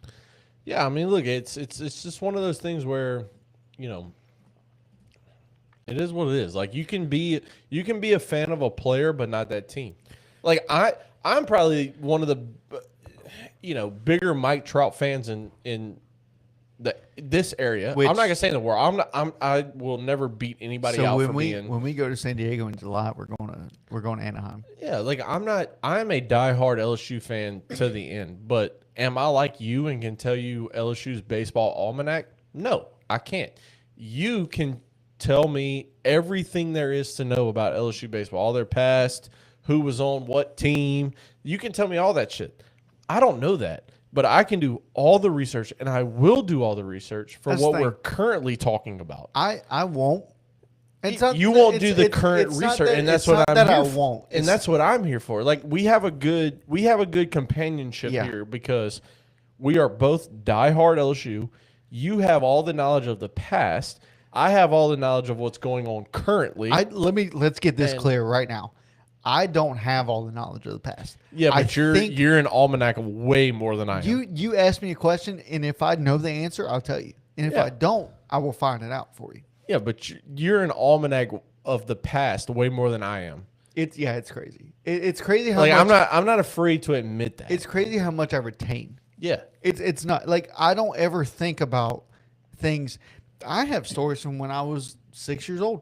Right. You know, but I don't remember. I think I was 6. I don't remember 3. The statute of limitations has gone way out on this story. I was playing at Riverdale Golf Course when I was 8. This can be good.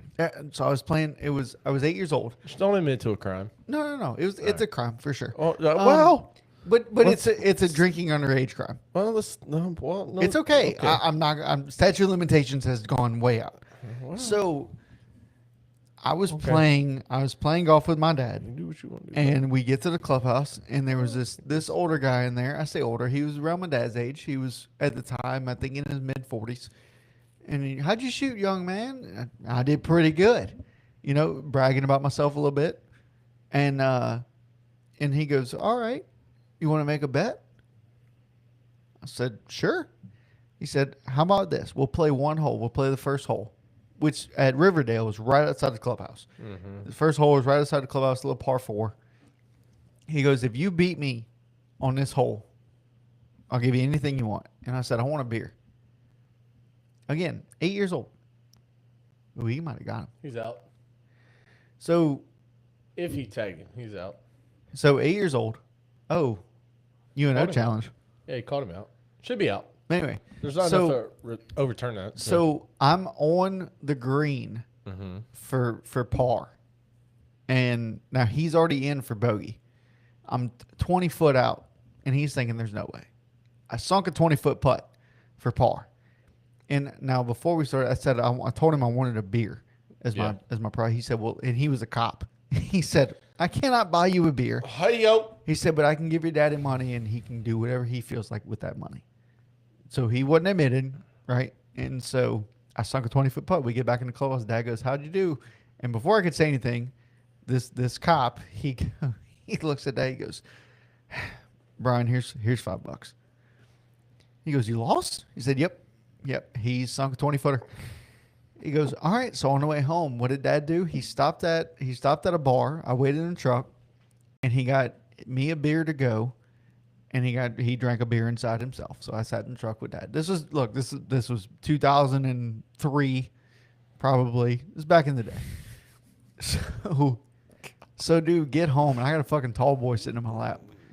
And get home, and I drank half of it, and walk in the door with my beer, proud as shit. And Mom goes, "What the hell is that?" And Dad goes, "He won it. What do you?" I can see that happening. Dad just looked, oh my gosh. Dad looked at Mom and was like, he won it fair and like I can't deny him. Like he made a bet and he won. And Mom took that beer, bro, and she dumped it down and she threw it away and she goes, Robert, go to your room. I was like, oh shit. I want to bet. Beer. There goes my beer. I want to bet fair and square. I want to bet. Absolutely. Yeah. So, I mean, look, I have memories like that, but like also cannot remember what the fuck I did for lunch yesterday. You know what I mean? Like, it's crazy shit. You're the king at researching. Yeah. I guess I do know a lot of. Yeah, you're the almanac. That's what makes us such a good dynamic. We had a friend growing up that we used to say he knows a lot about nothing. And like it would be useless information, but he knows it. That's not me. That's me. Yeah, I was about to say it's certainly not me. No. It was. I call myself a realist. Mr. Jeffrey LaBeouf. This dude knew a lot of shit about nothing. Yeah, I like to call myself a realist because I think real world stuff, not fucking what a book taught me. No. Correct. You know what I'm saying? Like I can't read, so I don't know what books teach me. Yeah. So anyway, all right, let's get back to Padres. So all right, great. Edwin Diaz, coach, the one of the two Dahmers. Diaz, by the way. Well, you know, spelling is not your strong suit either. Books. You know what I'm saying? I can't read. You can't spell. It's a great dynamic. Yeah. Padres selling Name is and on the their name is on his jersey. their crosstown rival. Well, it is. I got a 50-50 chance there. So, Anyways, crosstown rival, one of the two big. the thing is, yes, Edwin Diaz is out for 3 months. Sure. Are the Dodgers going to hurt from this? Not a fucking chance. I had somebody the other day told me, The best trade acquisition is going to be getting Edwin Diaz back. yes, It's going to be it's going to be there. best. Yes. So Trade here's the thing. Oh, You gosh. have a Dodgers team. Somebody told me the other day. I think I was playing Xbox with a couple friends, and they were sitting there and they were like, "Why would you let Shohei pitch?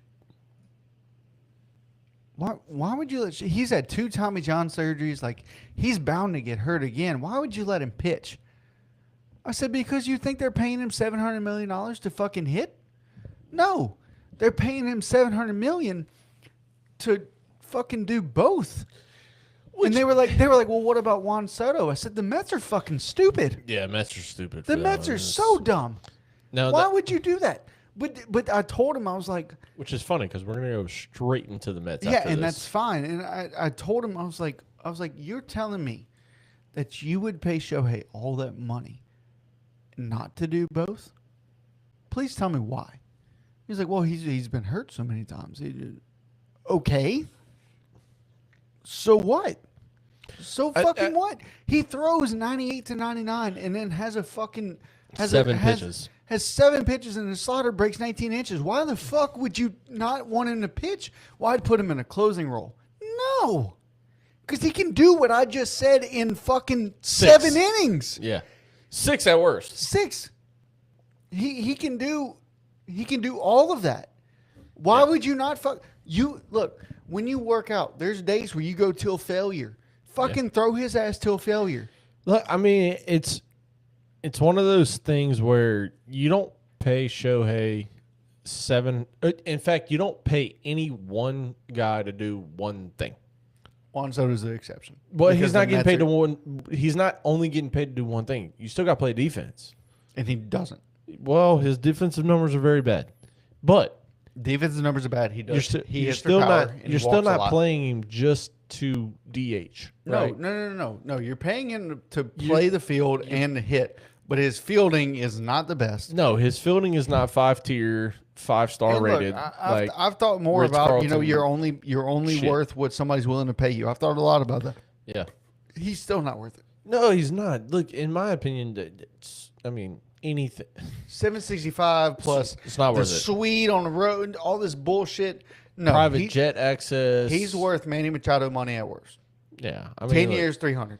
It's the game. It's the It's a Scott Boras client. it's the game that we're in though. Like like you said, it's what is somebody willing to pay you and get it. And look, This is not me faulting anybody for getting their money. By all means, But get your money. And I've said it before. I don't agree with the OF bullshit. I don't agree with it.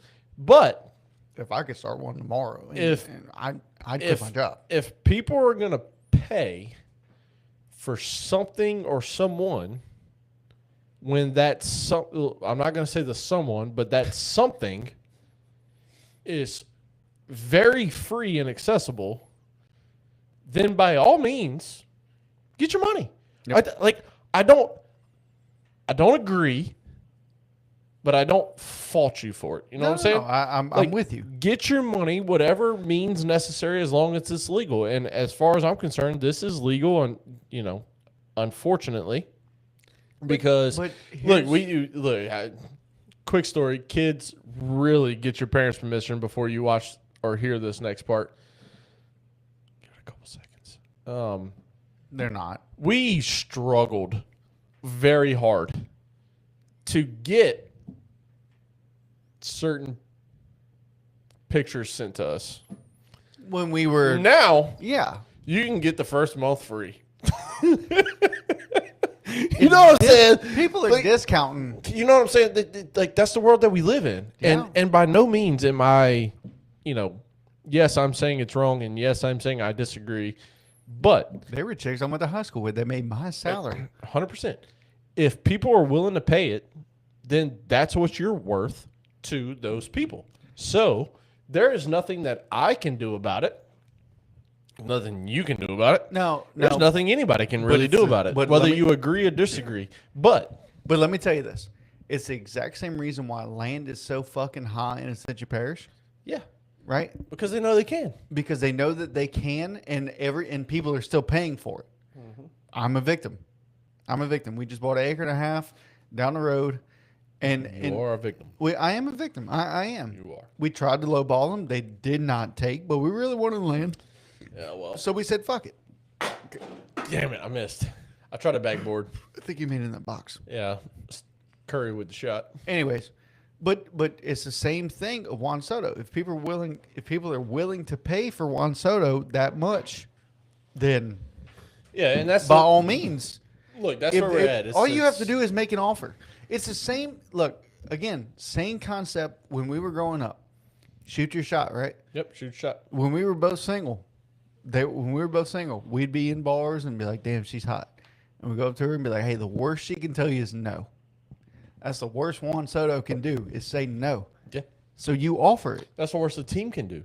Right. Which, by the way, Angels. Shohei Ohtani gave 3 teams. We're watching William Patrick live right here for the, it's not his first at bat, but first time starting at bat First at bat this game. and starting. Yeah. He's gotten at bats as a pinch hitter, come in as a He's runner. hitting 250, which I mean So- probably 1 for 4. I mean, So he does. It's 1-2 right here. Let's go live real quick just for the game. 1-2. we all love. Man on second. All right, ball 2.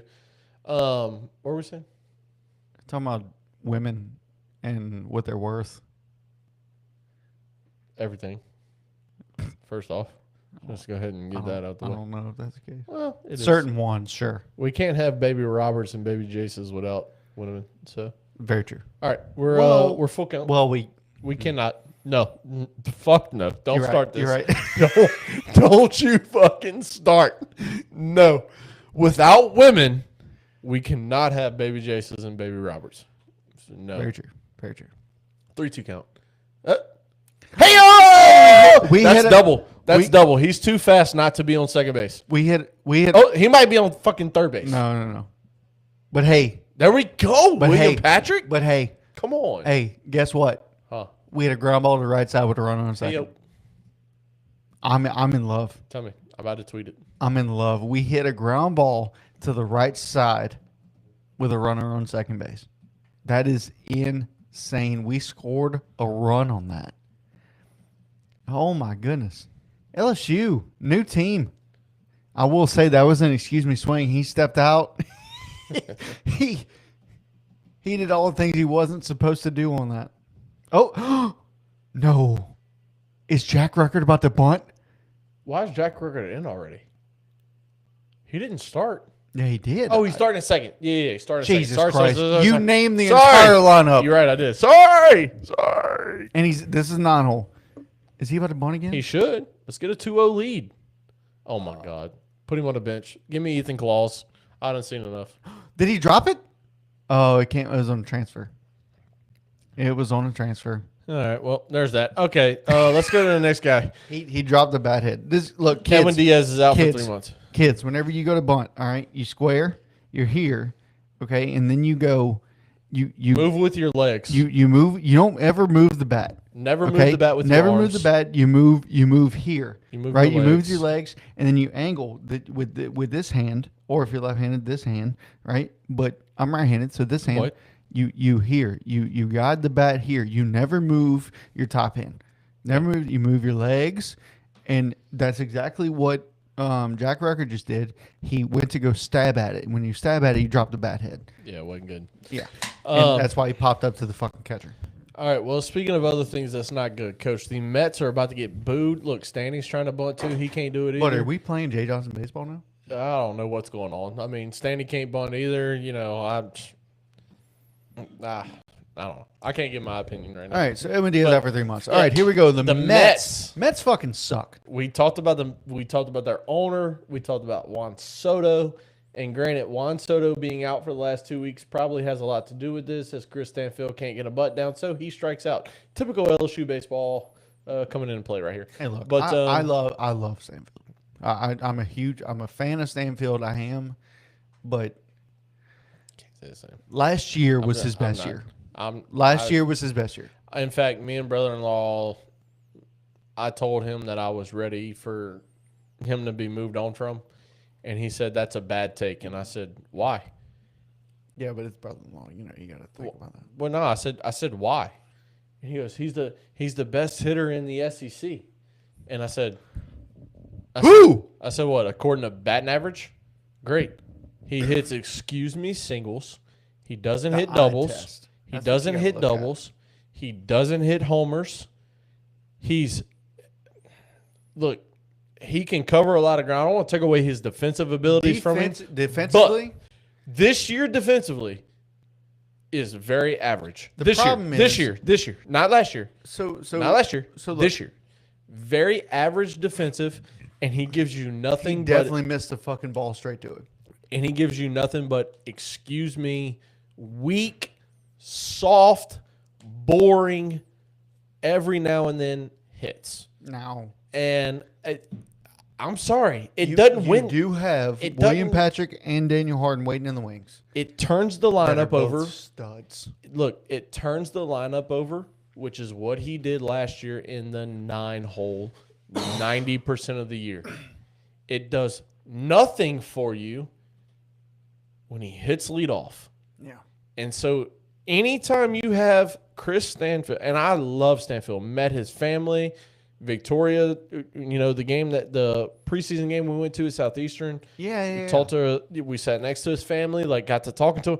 Great family, great guy. I don't want to take anything away from him. In that game alone, he made 2 diving catches in left field. I don't want to take anything away from Chris Stanfield as so excited as a guy. We were so excited for this season. But when it comes to player Chris Stanfield, with this LSU team, last year, he was the perfect fit.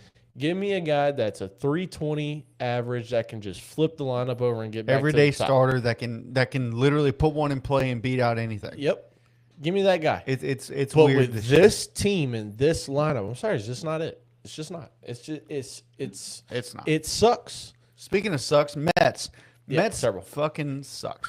11 straight L's. Yeah. What about the Phillies? Where are they at? Because sitting below the Mets. Hold on, I'll look that up. I think the Phillies are in last. Phillies are in last in the division, I'm pretty sure. MLB Braves standings. and Marlins are 1-2 right now. So, in this division, Braves are up by 5 games, too. Holy shit. Braves up 5 games. In first place, the Braves, 16-7. 11-13 for the Mets. For the 11, Marlins. 11-12 for the Marlins. They're 5 games back. The Nationals sit in third place at 10-13, 6 games back. The Phillies. Phillies are in 4th. Okay, I thought the Phillies were last, but they're in 4th. 8-14.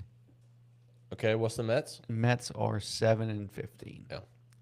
The only positive. Phillies are on a 6-game losing streak. Yeah. The Mets are on 11. an 11-game losing streak. The only thing good for the Mets is they're back home and Soto is activated tomorrow. Whoop-de-doo, Basil.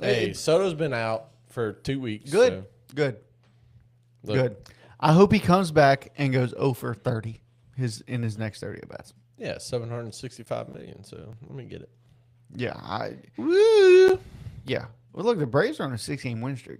Yeah, and leading the division by 5 games. What's crazy which is shocking. What's crazy is the Marlins are in second place and they are 3-7 in the last 10. I had the Braves finishing 3rd. You had the Braves finishing 3rd in the division. Yeah, and they lead it by 5. Yep. This is. Talk about it, Coach. I got piss again. All right. I don't know how you don't have to pee. You must have the bladder of like a fucking. I don't have a baby bladder. I mean, you must have like an elephant. I've been on long road trips. I've learned. Look at you. Look at you. Look at. I was like Bella before we started and got mixed up in my damn cord. Bruh. Come on now. Come on, Bella. Hey, Bella's so sweet. Anyway, while Coach Jace goes pissed, I'm going to talk about the rest of the league because we do have one more thing to talk about, but we're going to save that. Yankees leading the division. The Rays are in second place in the AL East. The Rays. Never would have fucking thought about that. Orioles in third. Obviously, our fucking Boston Red Sox are tied for last.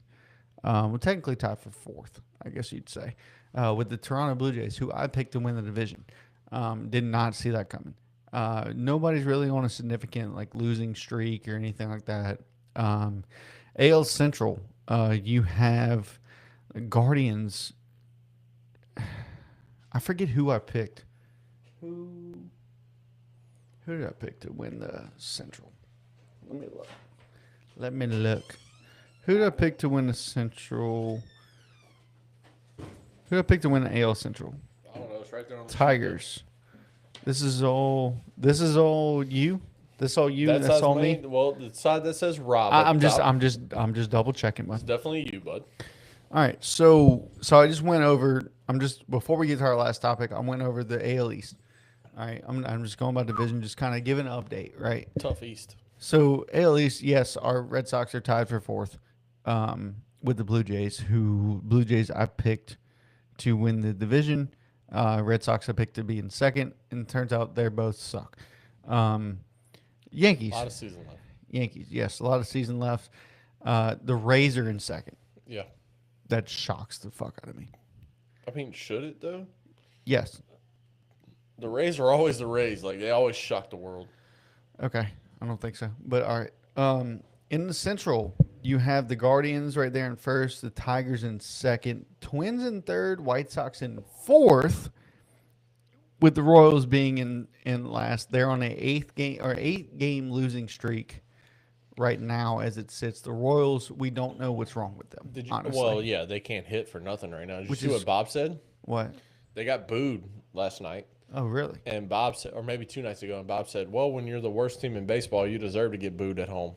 They are indeed the worst team in baseball. They're 7-16. Tied with the Mets? Well, the Mets are 7-15, so they have one more loss. Look at the win percentage. Look at the percentages. It should be worse. So theirs is 304. The Mets are 318. Yeah, so technically they are the worst team in baseball, yes. Well, Bob said last night, or 2 nights ago, he said, when you're the worst team in baseball, you deserve to get booed. Yeah, absolutely. AL West, Coach. The A's are leading that division. I picked them to finish second.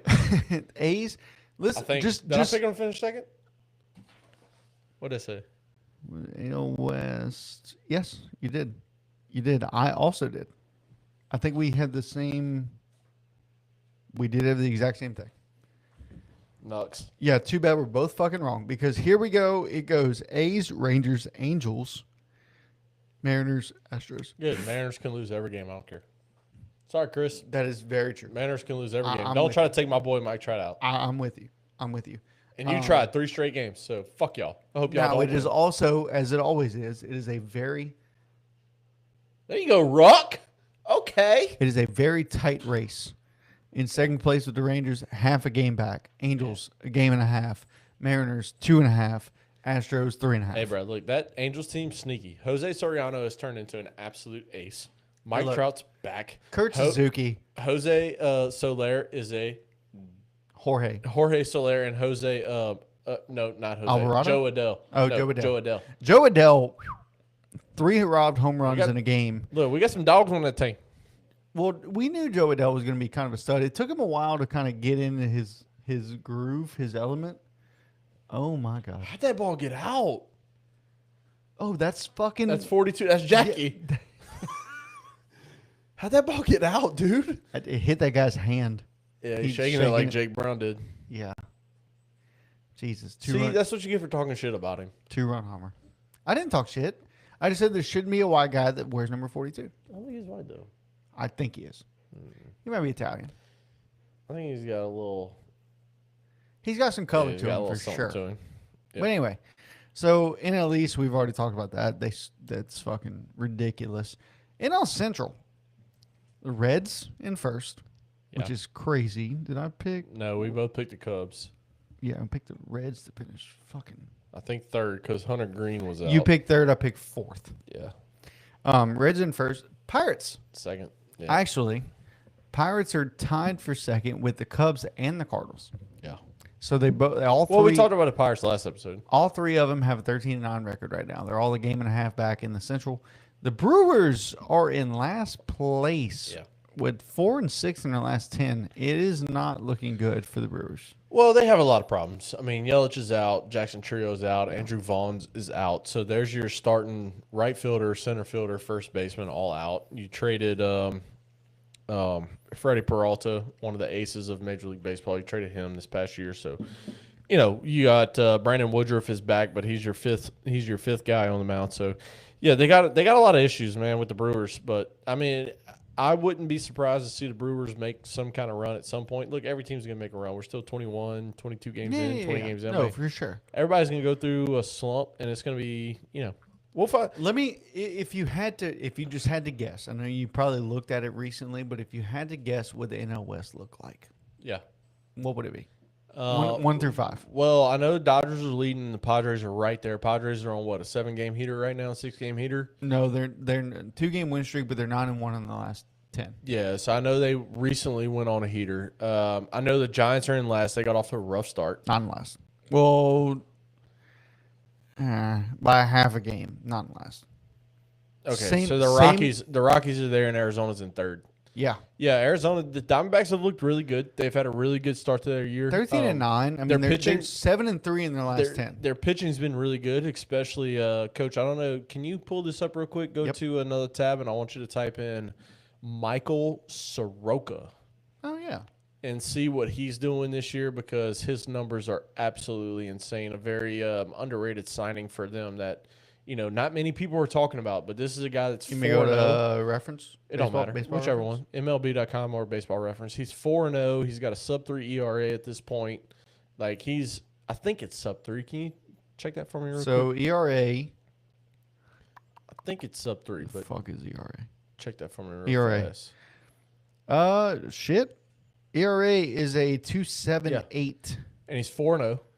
Or 3-0. He's 4-0. 4-0. Okay, yeah, 4-0. 4-0. With a sub-3 ERA. This is a guy that's signed for $11 million or something like that. I can look at that. It wasn't a big deal. It wasn't a 1 year, 7.5. Okay, 7.5. So, I mean, you're talking about one of the free agent steals so far earlier this year. He's Canadian. This is a.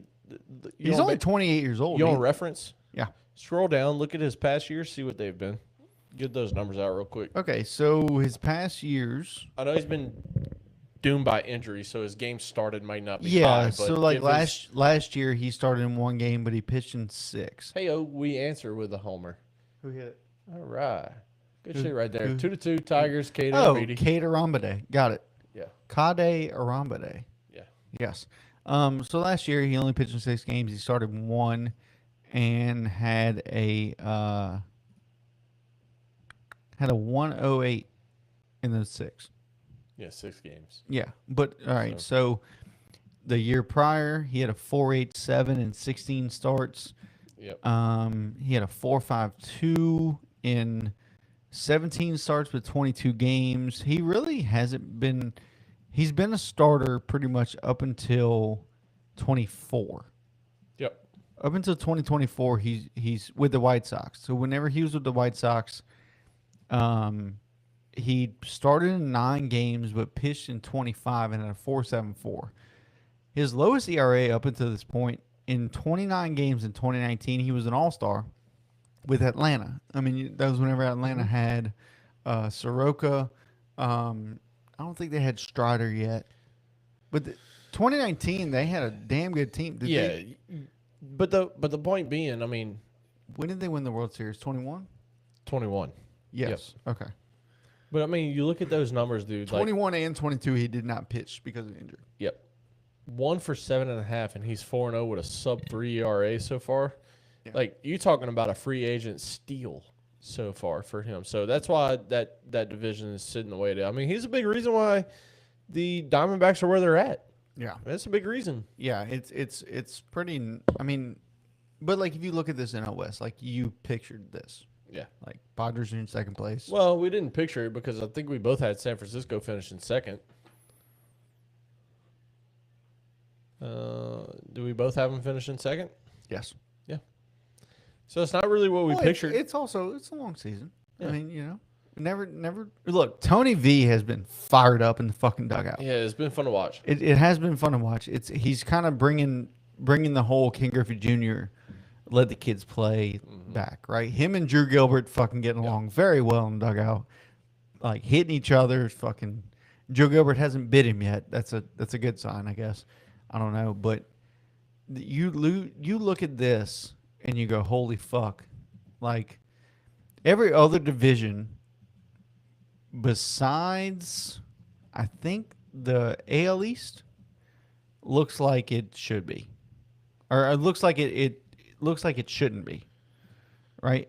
Every NL West and AL East looks like it's that's how it should be, but then the other ones you're like, holy fuck! Like, did not think the Reds would be leading, did not think the Braves would be leading, did not think the Athletics would be fucking leading, didn't think the Guardians would be leading. Even though, look, Jose Ramirez is fucking. He's J-Ram's a dog. J-Ram's one of the most underrated best players that Major League Baseball has ever seen. Yeah. I mean, this is a guy that does it all. He is a 5-tool player. He's got the arm, he's got defense, hits for average, hit for power. He steals bases. Yes. Like, this is a true 5-tool player in J-Ram, and he always has been. So let's go back to the Red Sox real quick. Yeah, let's get to that last point. Sonny Gray goes on IL on Patriots Day. Yeah. Which, I mean, look, Red Sox are in last place. Yeah. You don't need this. Sad. At all. You don't. You don't need this whatsoever. And now you're definitely, like, but besides, so you have him and you have Garrett Crochet. Who hadn't been a Garrett Crochet that we've been accustomed to. And might get traded by the deadline. No. Crochet isn't going nowhere. I've seen weirder shit. Sonny could. Not if he's on a fucking IL. Yeah, he still could. He'll come back. They don't think this hamstring injury is too serious, but we can't forget that it's the every other year bug for Sonny Gray. He had a hamstring injury. I don't know if it's the same leg or not, but hamstring in 2022, hamstring in 2024, hamstring now 2026. Every other year bug for Sonny Gray with this hamstring thing. And so, it's a situation where I wouldn't be surprised to see Sonny Gray, Jarren Duran, Masataka Yoshida all. Some people forget though that Sonny Gray is 36 years old. Yeah, he's old. He's old, but old for baseball. He's old for baseball. He's old for baseball for sure. I wasn't the biggest fan of this trade. Sure, I liked it. His strikeout numbers look great over the last few years. He's been top 3 in strikeouts. Sure, great. I'm sorry, I don't want a 36-year-old making $30 million on my team. I'm sorry, I don't want that. No. That's been the Yankees' status. $30 million. That has been the Yankees' status for the 25. last. Well, $5 million of it's getting paid out by the Cardinals, but it is a $30 million salary. Okay, 3 years, $75 million is what it says. Yeah, they restructured that when he got traded to make it a $30 million salary, and he has a player option next year for, I don't know, 17 or some shit like that. Yeah. But they restructured it when he got traded. Yeah, it's not a good. I don't know. I don't know how to feel about the Red Sox. They're not performing the way that they should be. I mean, yeah, it's a little. Zach York's going to strike out right here. It's fine. I do want to end the show with one question. Okay. So Barry Bonds has been on a bunch of podcasts recently talking about. He went on this one podcast called All the Smoke. Okay. With former NBA players, Matt Barnes and Nick Young and no, not Swaggy P. No, fuck. It's. Hold on. I'm gonna look it up because it's gonna bother me because he was a very good basketball player. It's Matt Barnes, who I used to watch with the Clippers. I used to play with him. Steven Jackson. Yeah. Steven Jackson was a part of the Malice at the Palace, I believe, if I'm not mistaken. He was on that Pacers team, if I remember correctly. I know he played for the Pacers at one point, but I think he was on that Pacers team. Okay. Question is, Barry Bonds was on their podcast that I watched for sure because he lets out so much knowledge and just so much about the game. And they asked him, if you faced Shohei right now, what would you do? And before the kid even finished the question, he said, I'm gone. Do you think Barry Bonds right now? Because apparently there's been other people that come out and say that Barry Bonds in their clubhouse has said, I could take you deep right now. Do you think Barry Bonds at his age right now could face Shohei and go deep? Or face anyone okay. and go deep? Let me ask you a question. Okay. All right, so there's aspects to this. Is Barry Bonds grabbing a bat for the first time in however long, facing live pitching for the very first time, and he's stepping into the box with zero experience in however many years facing Ohtani? He does a month of training. A month of training? Yeah, he's hitting Ohtani. Barry Bonds Deep. Deep. How many pitches? How many at bats? Does he get 10 ABs? Give him 3. 3's tough. If you give him 10 ABs, he's taking him deep twice. Yeah. This is the greatest hitter we've ever seen. Yes. This is the and look, greatest I had this argument the other day player. because there were some people. He tripled Shohei Ohtani's WAR. I pulled this up. I know. There were some people that argue with me saying that Barry Bonds is the best player alive. I said Shohei is the best player. Barry Bonds is the best hitter. No, Barry Bonds was a true 5-tool, 6-tool player. Okay, was a true 5-tool, 6-tool player. Yes. Is Shohei at some point in his career, when he got with the Giants, was he still that human being? Yes, he could still stole bases. He still played defense at a great level. He still had the arm. He could still hit for average. He still hit for power. Yes. Can we say that about Shohei Ohtani every single time? No, we can't.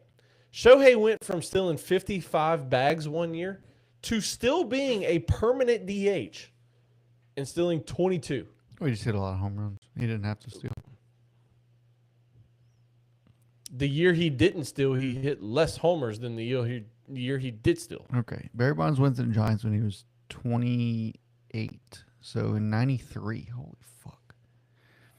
Okay, let's go to when we watched him. How long was he with the Giants?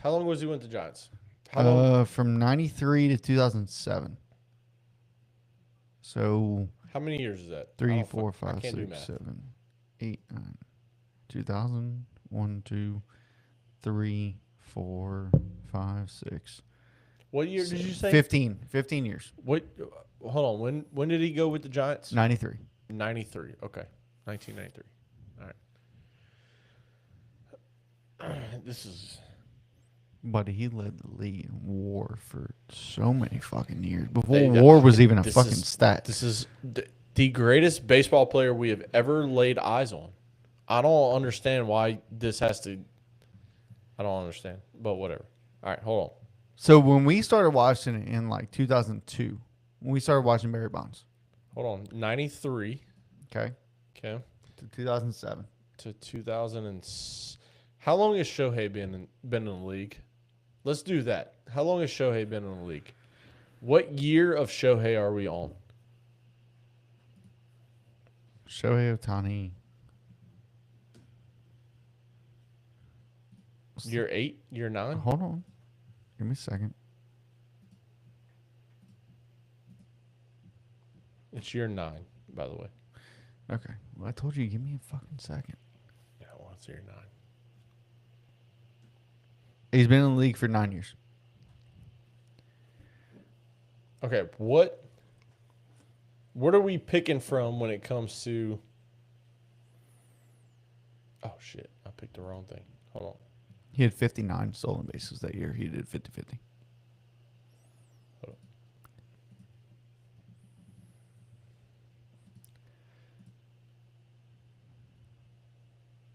What? No, I'm just seeing something. Hold on. Don't worry, I'm gonna share my screen. Miss Carol finally joined, and she said, "If he's still on the roids." If Barry Bonds is still on the roids, he can fucking. Which All Miss right, Carroll, by the way, when did Barry go on roids? we don't fucking know because he never admitted to it. Okay. He technically when was do you never. think- when do you think he Fuck, went? I don't know. Would you say Pirates days or Giants days? I would say 98 whenever everybody was on it.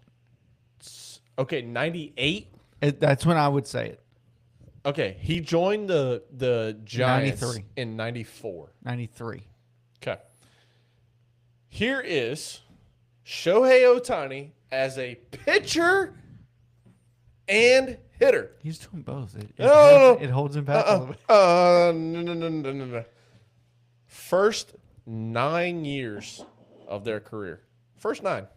Hold on. Let me zoom in on this. First 9 years of their career? Or are you doing Barry Bonds' first 9 years with I'm doing Barry's first 9 years of his career. where he won like fucking 5 MVPs or some shit? He won 3. 3 in a Rookie of the Year, right? 3. I don't know. I don't have Hold on. Yeah, I think so. I got it. I got it pulled up. All right, I'm just gonna share it. Their first 9 years. This is where we're at. First 9 years. Miss Carroll. No, he was 6 in What did Miss Rookie of Carroll the say? Year. Steroids. If he's still on the steroids, then he can hit Ohtani. Oh, Miss Carroll. I'm sorry, Miss Carroll. Normally I agree with you, and I'm sorry, but I just got to prove everybody wrong, man. And that's what you're here for. Shohei is not on the level of Barry Bonds. I'm sorry, he's not. He's not. It's not close. Barry Bonds couldn't pitch. It's not close. Okay, look at the numbers. Go ahead, look at your screen. Here's first 9 years with Shohei pitching. Go ahead. Which one are you picking? Look at the stolen base numbers, Coach. It's doubled. Look at the hits numbers. It's not close. 9 years? First 9 years. Before he went to the Giants. This is before. Yeah, but he was only hitting. Say what? He was only hitting. Oh, he was only hitting? Oh, okay. I'm talking about Shohei. Oh, no. I'm sorry. Barry was. Which guy do you want? If you had to start a team right now looking at these numbers, which guy do you want? In 1980 something, yes, give me guy do Barry, you but want? give me Barry. But Shohei is the best player in baseball right now. Barry's not playing right now. He's not. He's not. That's But a you can fact. make a very fair argument that Aaron Judge hitting 330 with more homers is a better player. Okay, let me ask you this. So Shohei joined the league when he was, what, 26? Yeah, something like that. Miss Carroll, no, I don't believe he was not on steroids, but he never admitted to it, and it was never. He was never. I don't think he was ever proven guilty in a court of law that he took steroids. I think everything he either pleaded the fifth, or he basically said no. I don't know anything about that. He definitely lied. I think he took steroids for sure. For sure he took steroids. There's no, you go and look at him like when he was at the Pirates, he was a skinny little kid. But I mean he was still hitting the ball. I mean he was still doing amazing. And then you look at him. Well, I just showed you his. I know. But you look at him when he was with Giants in early 2000s and he was as big as fucking the Hulk. Right? Like he was massive. He used the smallest bat. Did he ever pop on a test? This is all right. Miss Carroll said he popped on tests. I don't know if he did or not. This Coach, I'm sorry. I gotta do it though. Sorry. Miss Carroll and Coach Robin, anybody thinks that Shohei is the greatest player we've ever seen? This is Barry Bonds' San Francisco Giants career only versus Shohei's full career. Hold on. So according to Google AI Overview, I Googled, has Barry Bonds ever been suspended from baseball? The AI Overview, which looks at every single article in the Google search and comes up with an answer. Barry Bonds was never suspended by Major League Baseball for using performance-enhancing drugs or failed drug tests. Yep. So he in his 22-year career, he never failed a drug test. So let's look at the second half of his career. If you go back to your Google in Riverside, Okay. this is his Giants versus. This is his Giants career. All right, I get it. Look at the bags. I see it, buddy. I see it. It's not. I'm sorry. It's not close. Shohei is not the greatest baseball player we've ever seen. I'm sorry. It's not close. It's not close. Is he great? Absolutely. Well, is he an all-time great? Not yet. Absolutely. Not yet. It's not there. It's So say he keeps up his pace for the next of what, 280 and 50 homers? Okay. Does the 50 homers a year catch Bonds? Do we ever? No. Do we 280 ever match up to Barry Bonds? Do we ever see anyone pass Barry Bonds in homers? Yeah. No. Ever. No. Nope. It's Cal Ripken 2.0. You will never see it broken. Ricky Henderson 2.0. You will never see it with bigger bases. Is there an asterisk next to it? Barry Bonds? Yeah. Sure. You think so? He'll always have the allegation. Always. But is there an asterisk next to Shohei? Yes. We have covered plenty of things that's come out against Shohei. Whether it's betting on himself, whether it's betting on other things, whether it's his best friend getting busted for betting, whether it's the Hawaii stuff where, it has nothing to do with baseball, but sure. There's always an asterisk next to it. Yeah. Of course. I mean, I'm not going to deny that part. I mean, look, when we did, what was it, 2 years ago, we did our, let's do a baseball draft. Yeah. And I'm pretty sure I took Barry Bonds with my second pick. Yeah. This is arguably the greatest baseball player. Not power hitter, not defender, not stolen base, not average guy. The greatest baseball player. True 5-tool. Average, power, speed, defense, arm. True 5-tool player we have ever seen is Barry Bonds. I'm sorry, but Shohei will never get to a true 5-tool because we don't see him in the field. It just don't happen. Okay, so this kind of proves my point about Barry Bonds. So, Miss Carol, just so you know, Barry Bonds has never been criminally convicted of using steroids. Right. Though he was convicted in 2011 of obstruction of justice for giving an evasive answer to a grand jury regarding his trainer's drug dealings. That conviction was overturned in 2015, ending a long investigation into his alleged use of performance-enhancing drugs. So according to... Let me just put this to rest for myself real quick. Fuck. If you're asking me if Barry Bonds was ever on PEDs, performance-enhancing drugs, The answer is yes. the answer is yes. 100%. He can deny it. Everybody can deny it. I But don't care. But there's pictures. The answer is- there's The answer is yes. I'm not denying that in the slightest. I will say, does steroids help you hit a fucking baseball? No, steroids make you Absolutely. stronger. You need something that has hand-eye coordination. You can make a decision within the blink of an eye, less than you blinking an eye as fast as you can. Blink an eye. Anybody out there, blink an eye as fast as you can. You have less than that time frame to make a decision on, is it a fastball, curveball, changeup, slider, sweeper, knuckleball, forkball, splitter, splinker, fucking anything else you want to come up with. Is it one of those pitches? And two, is it a strike in the strike zone that you can hit and swing at it and do it? So, no, there's no, I'm sorry. It doesn't help that. No, you got less than blink of an eye to damn do it. Ms. Carroll said he tested positive in 2000 and 2001.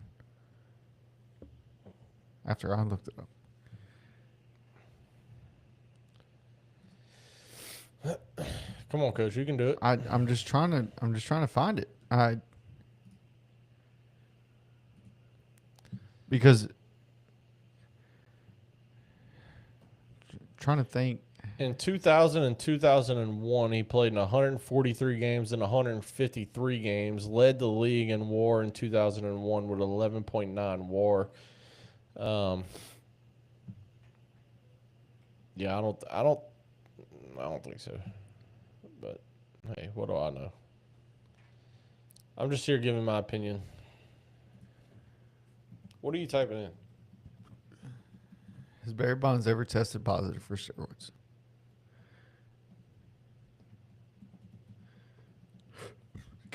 Give me a beer, please. All right, so last one. Oh, it's the last one altogether? Yeah. Okay. Okay. According to Google AI, in 2000, federal prosecutors alleged that Barry Bonds tested positive for anabolic steroid in November of 2000, as well as 2001, according to documents about a Balco investigation. These findings, which included substances like something and something, were discovered in 2003. A judge later ruled that the test results are inadmissible because prosecutors could not definitively link them to Bonds. So no, he was not positively. So he was never suspended for it. No. So what I've seen, right, and Miss Carol, I think you looked this up too. Documents showed positive tests for PEDs in November of 2000, February 2001, and 2003. But he was never suspended by the league. He was never. I think they tried to hide. They couldn't link them to him. So tests revealed the presence of the clear THG and the cream, as it says, testosterone and epitestosterone cream. Bro, we're really losing this game. Yeah. Yeah. So yes, he might have tested positive, but was never suspended for it and was never acquitted was never a They accused him, but never found him guilty. Never found him guilty in a court of law because it was inadmissible. Yeah, they couldn't link it to him. So, yes, he might have tested positive, but no, he was never found guilty of it. Correct. So, Ms. Carroll, you are right, but also we are right. Yeah. All right, Coach. Why don't you go ahead and close this thing out? What are we in right now? 2 hours and 6 minutes. 2 hours and 6. And Jesus. you know that we can do this. You know that we are both capable of doing Dude, I don't even know where time's at right now. I got 10 unread text messages. Well, good for you, bud. Glad someone loves you.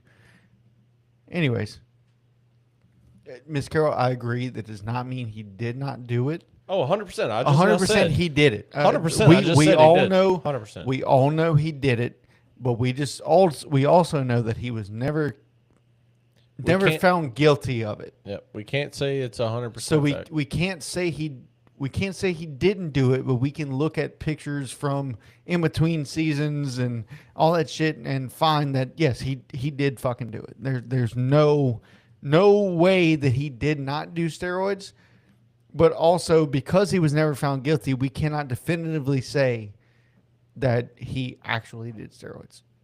I guess that's what we're trying to say. But anyway, nope. Here we go. So I'm gonna go ahead and close this out. We're 2 hours and 7 minutes into this shit. Yeah, this is a very long episode. We talked about a lot of bullshit, but we're having fun. We're having a great time. It's a fantastic thing to do. This is the whole reason we started this podcast because we can sit here. We're going to talk about it anyway. So. Yeah, we're going to sit here and drink beer and we're going to have a good time. Might as well hope we go viral one day. Well, maybe Miss Carol can sponsor us. We'll see. Hey, Miss Carol's. Miss Carol, you're the best. We agree. It doesn't mean he didn't do it, but we also can't say he did because there's no definitive proof. Right. We can agree that Roger Clemens took steroids. We can agree that they all. Jerickson Profar took fucking steroids because he's been suspended twice for it. We can agree that they all took steroids. Yes. Rafael Palmeiro. Yes. Mark McGuire. Sammy Sosa. Yes. Well, maybe not Sammy, but he corked his bat. Sammy did test positive for PEDs as well. Yeah. He also corked his bat. So. He did cork his bat. And if his bat would never have broke, they would have never fucking known. Which is nuts to me. I was surprised some tennis balls didn't come out when he broke it. Anyway, close out, Coach. All right, no, bouncy balls. The bouncy, like on Bad News Bears. Racket balls. Yes. Anyways, we appreciate everybody tuning in. Thank you so much. It's been a blast. It always is. We'll be back. What are we looking at? Oh. Not this week. Well, do we really want to talk about LSU baseball more? Probably not. I mean, we're fucking losing to UNO right now. Yeah. I can't take. We are losing UNO. I can't take another loss to an in-state team. Yeah, it is 2 outs in the top of the fifth. We're running on first and second, and we're losing 4-2. We do have, I think it's Connor Bench. Yeah, it's Connor Bench. Okay, strike He's three. Really established himself here lately. He has, yes, and I'm appreciative of that. Yeah. But anyway, we're gonna go ahead and sign out here. You know where to follow us. You know where to share us, like us, subscribe to us, whatever the fuck it is. We appreciate everybody tuning in. Thank you so much. This has been Diamondback Discussions Unfiltered.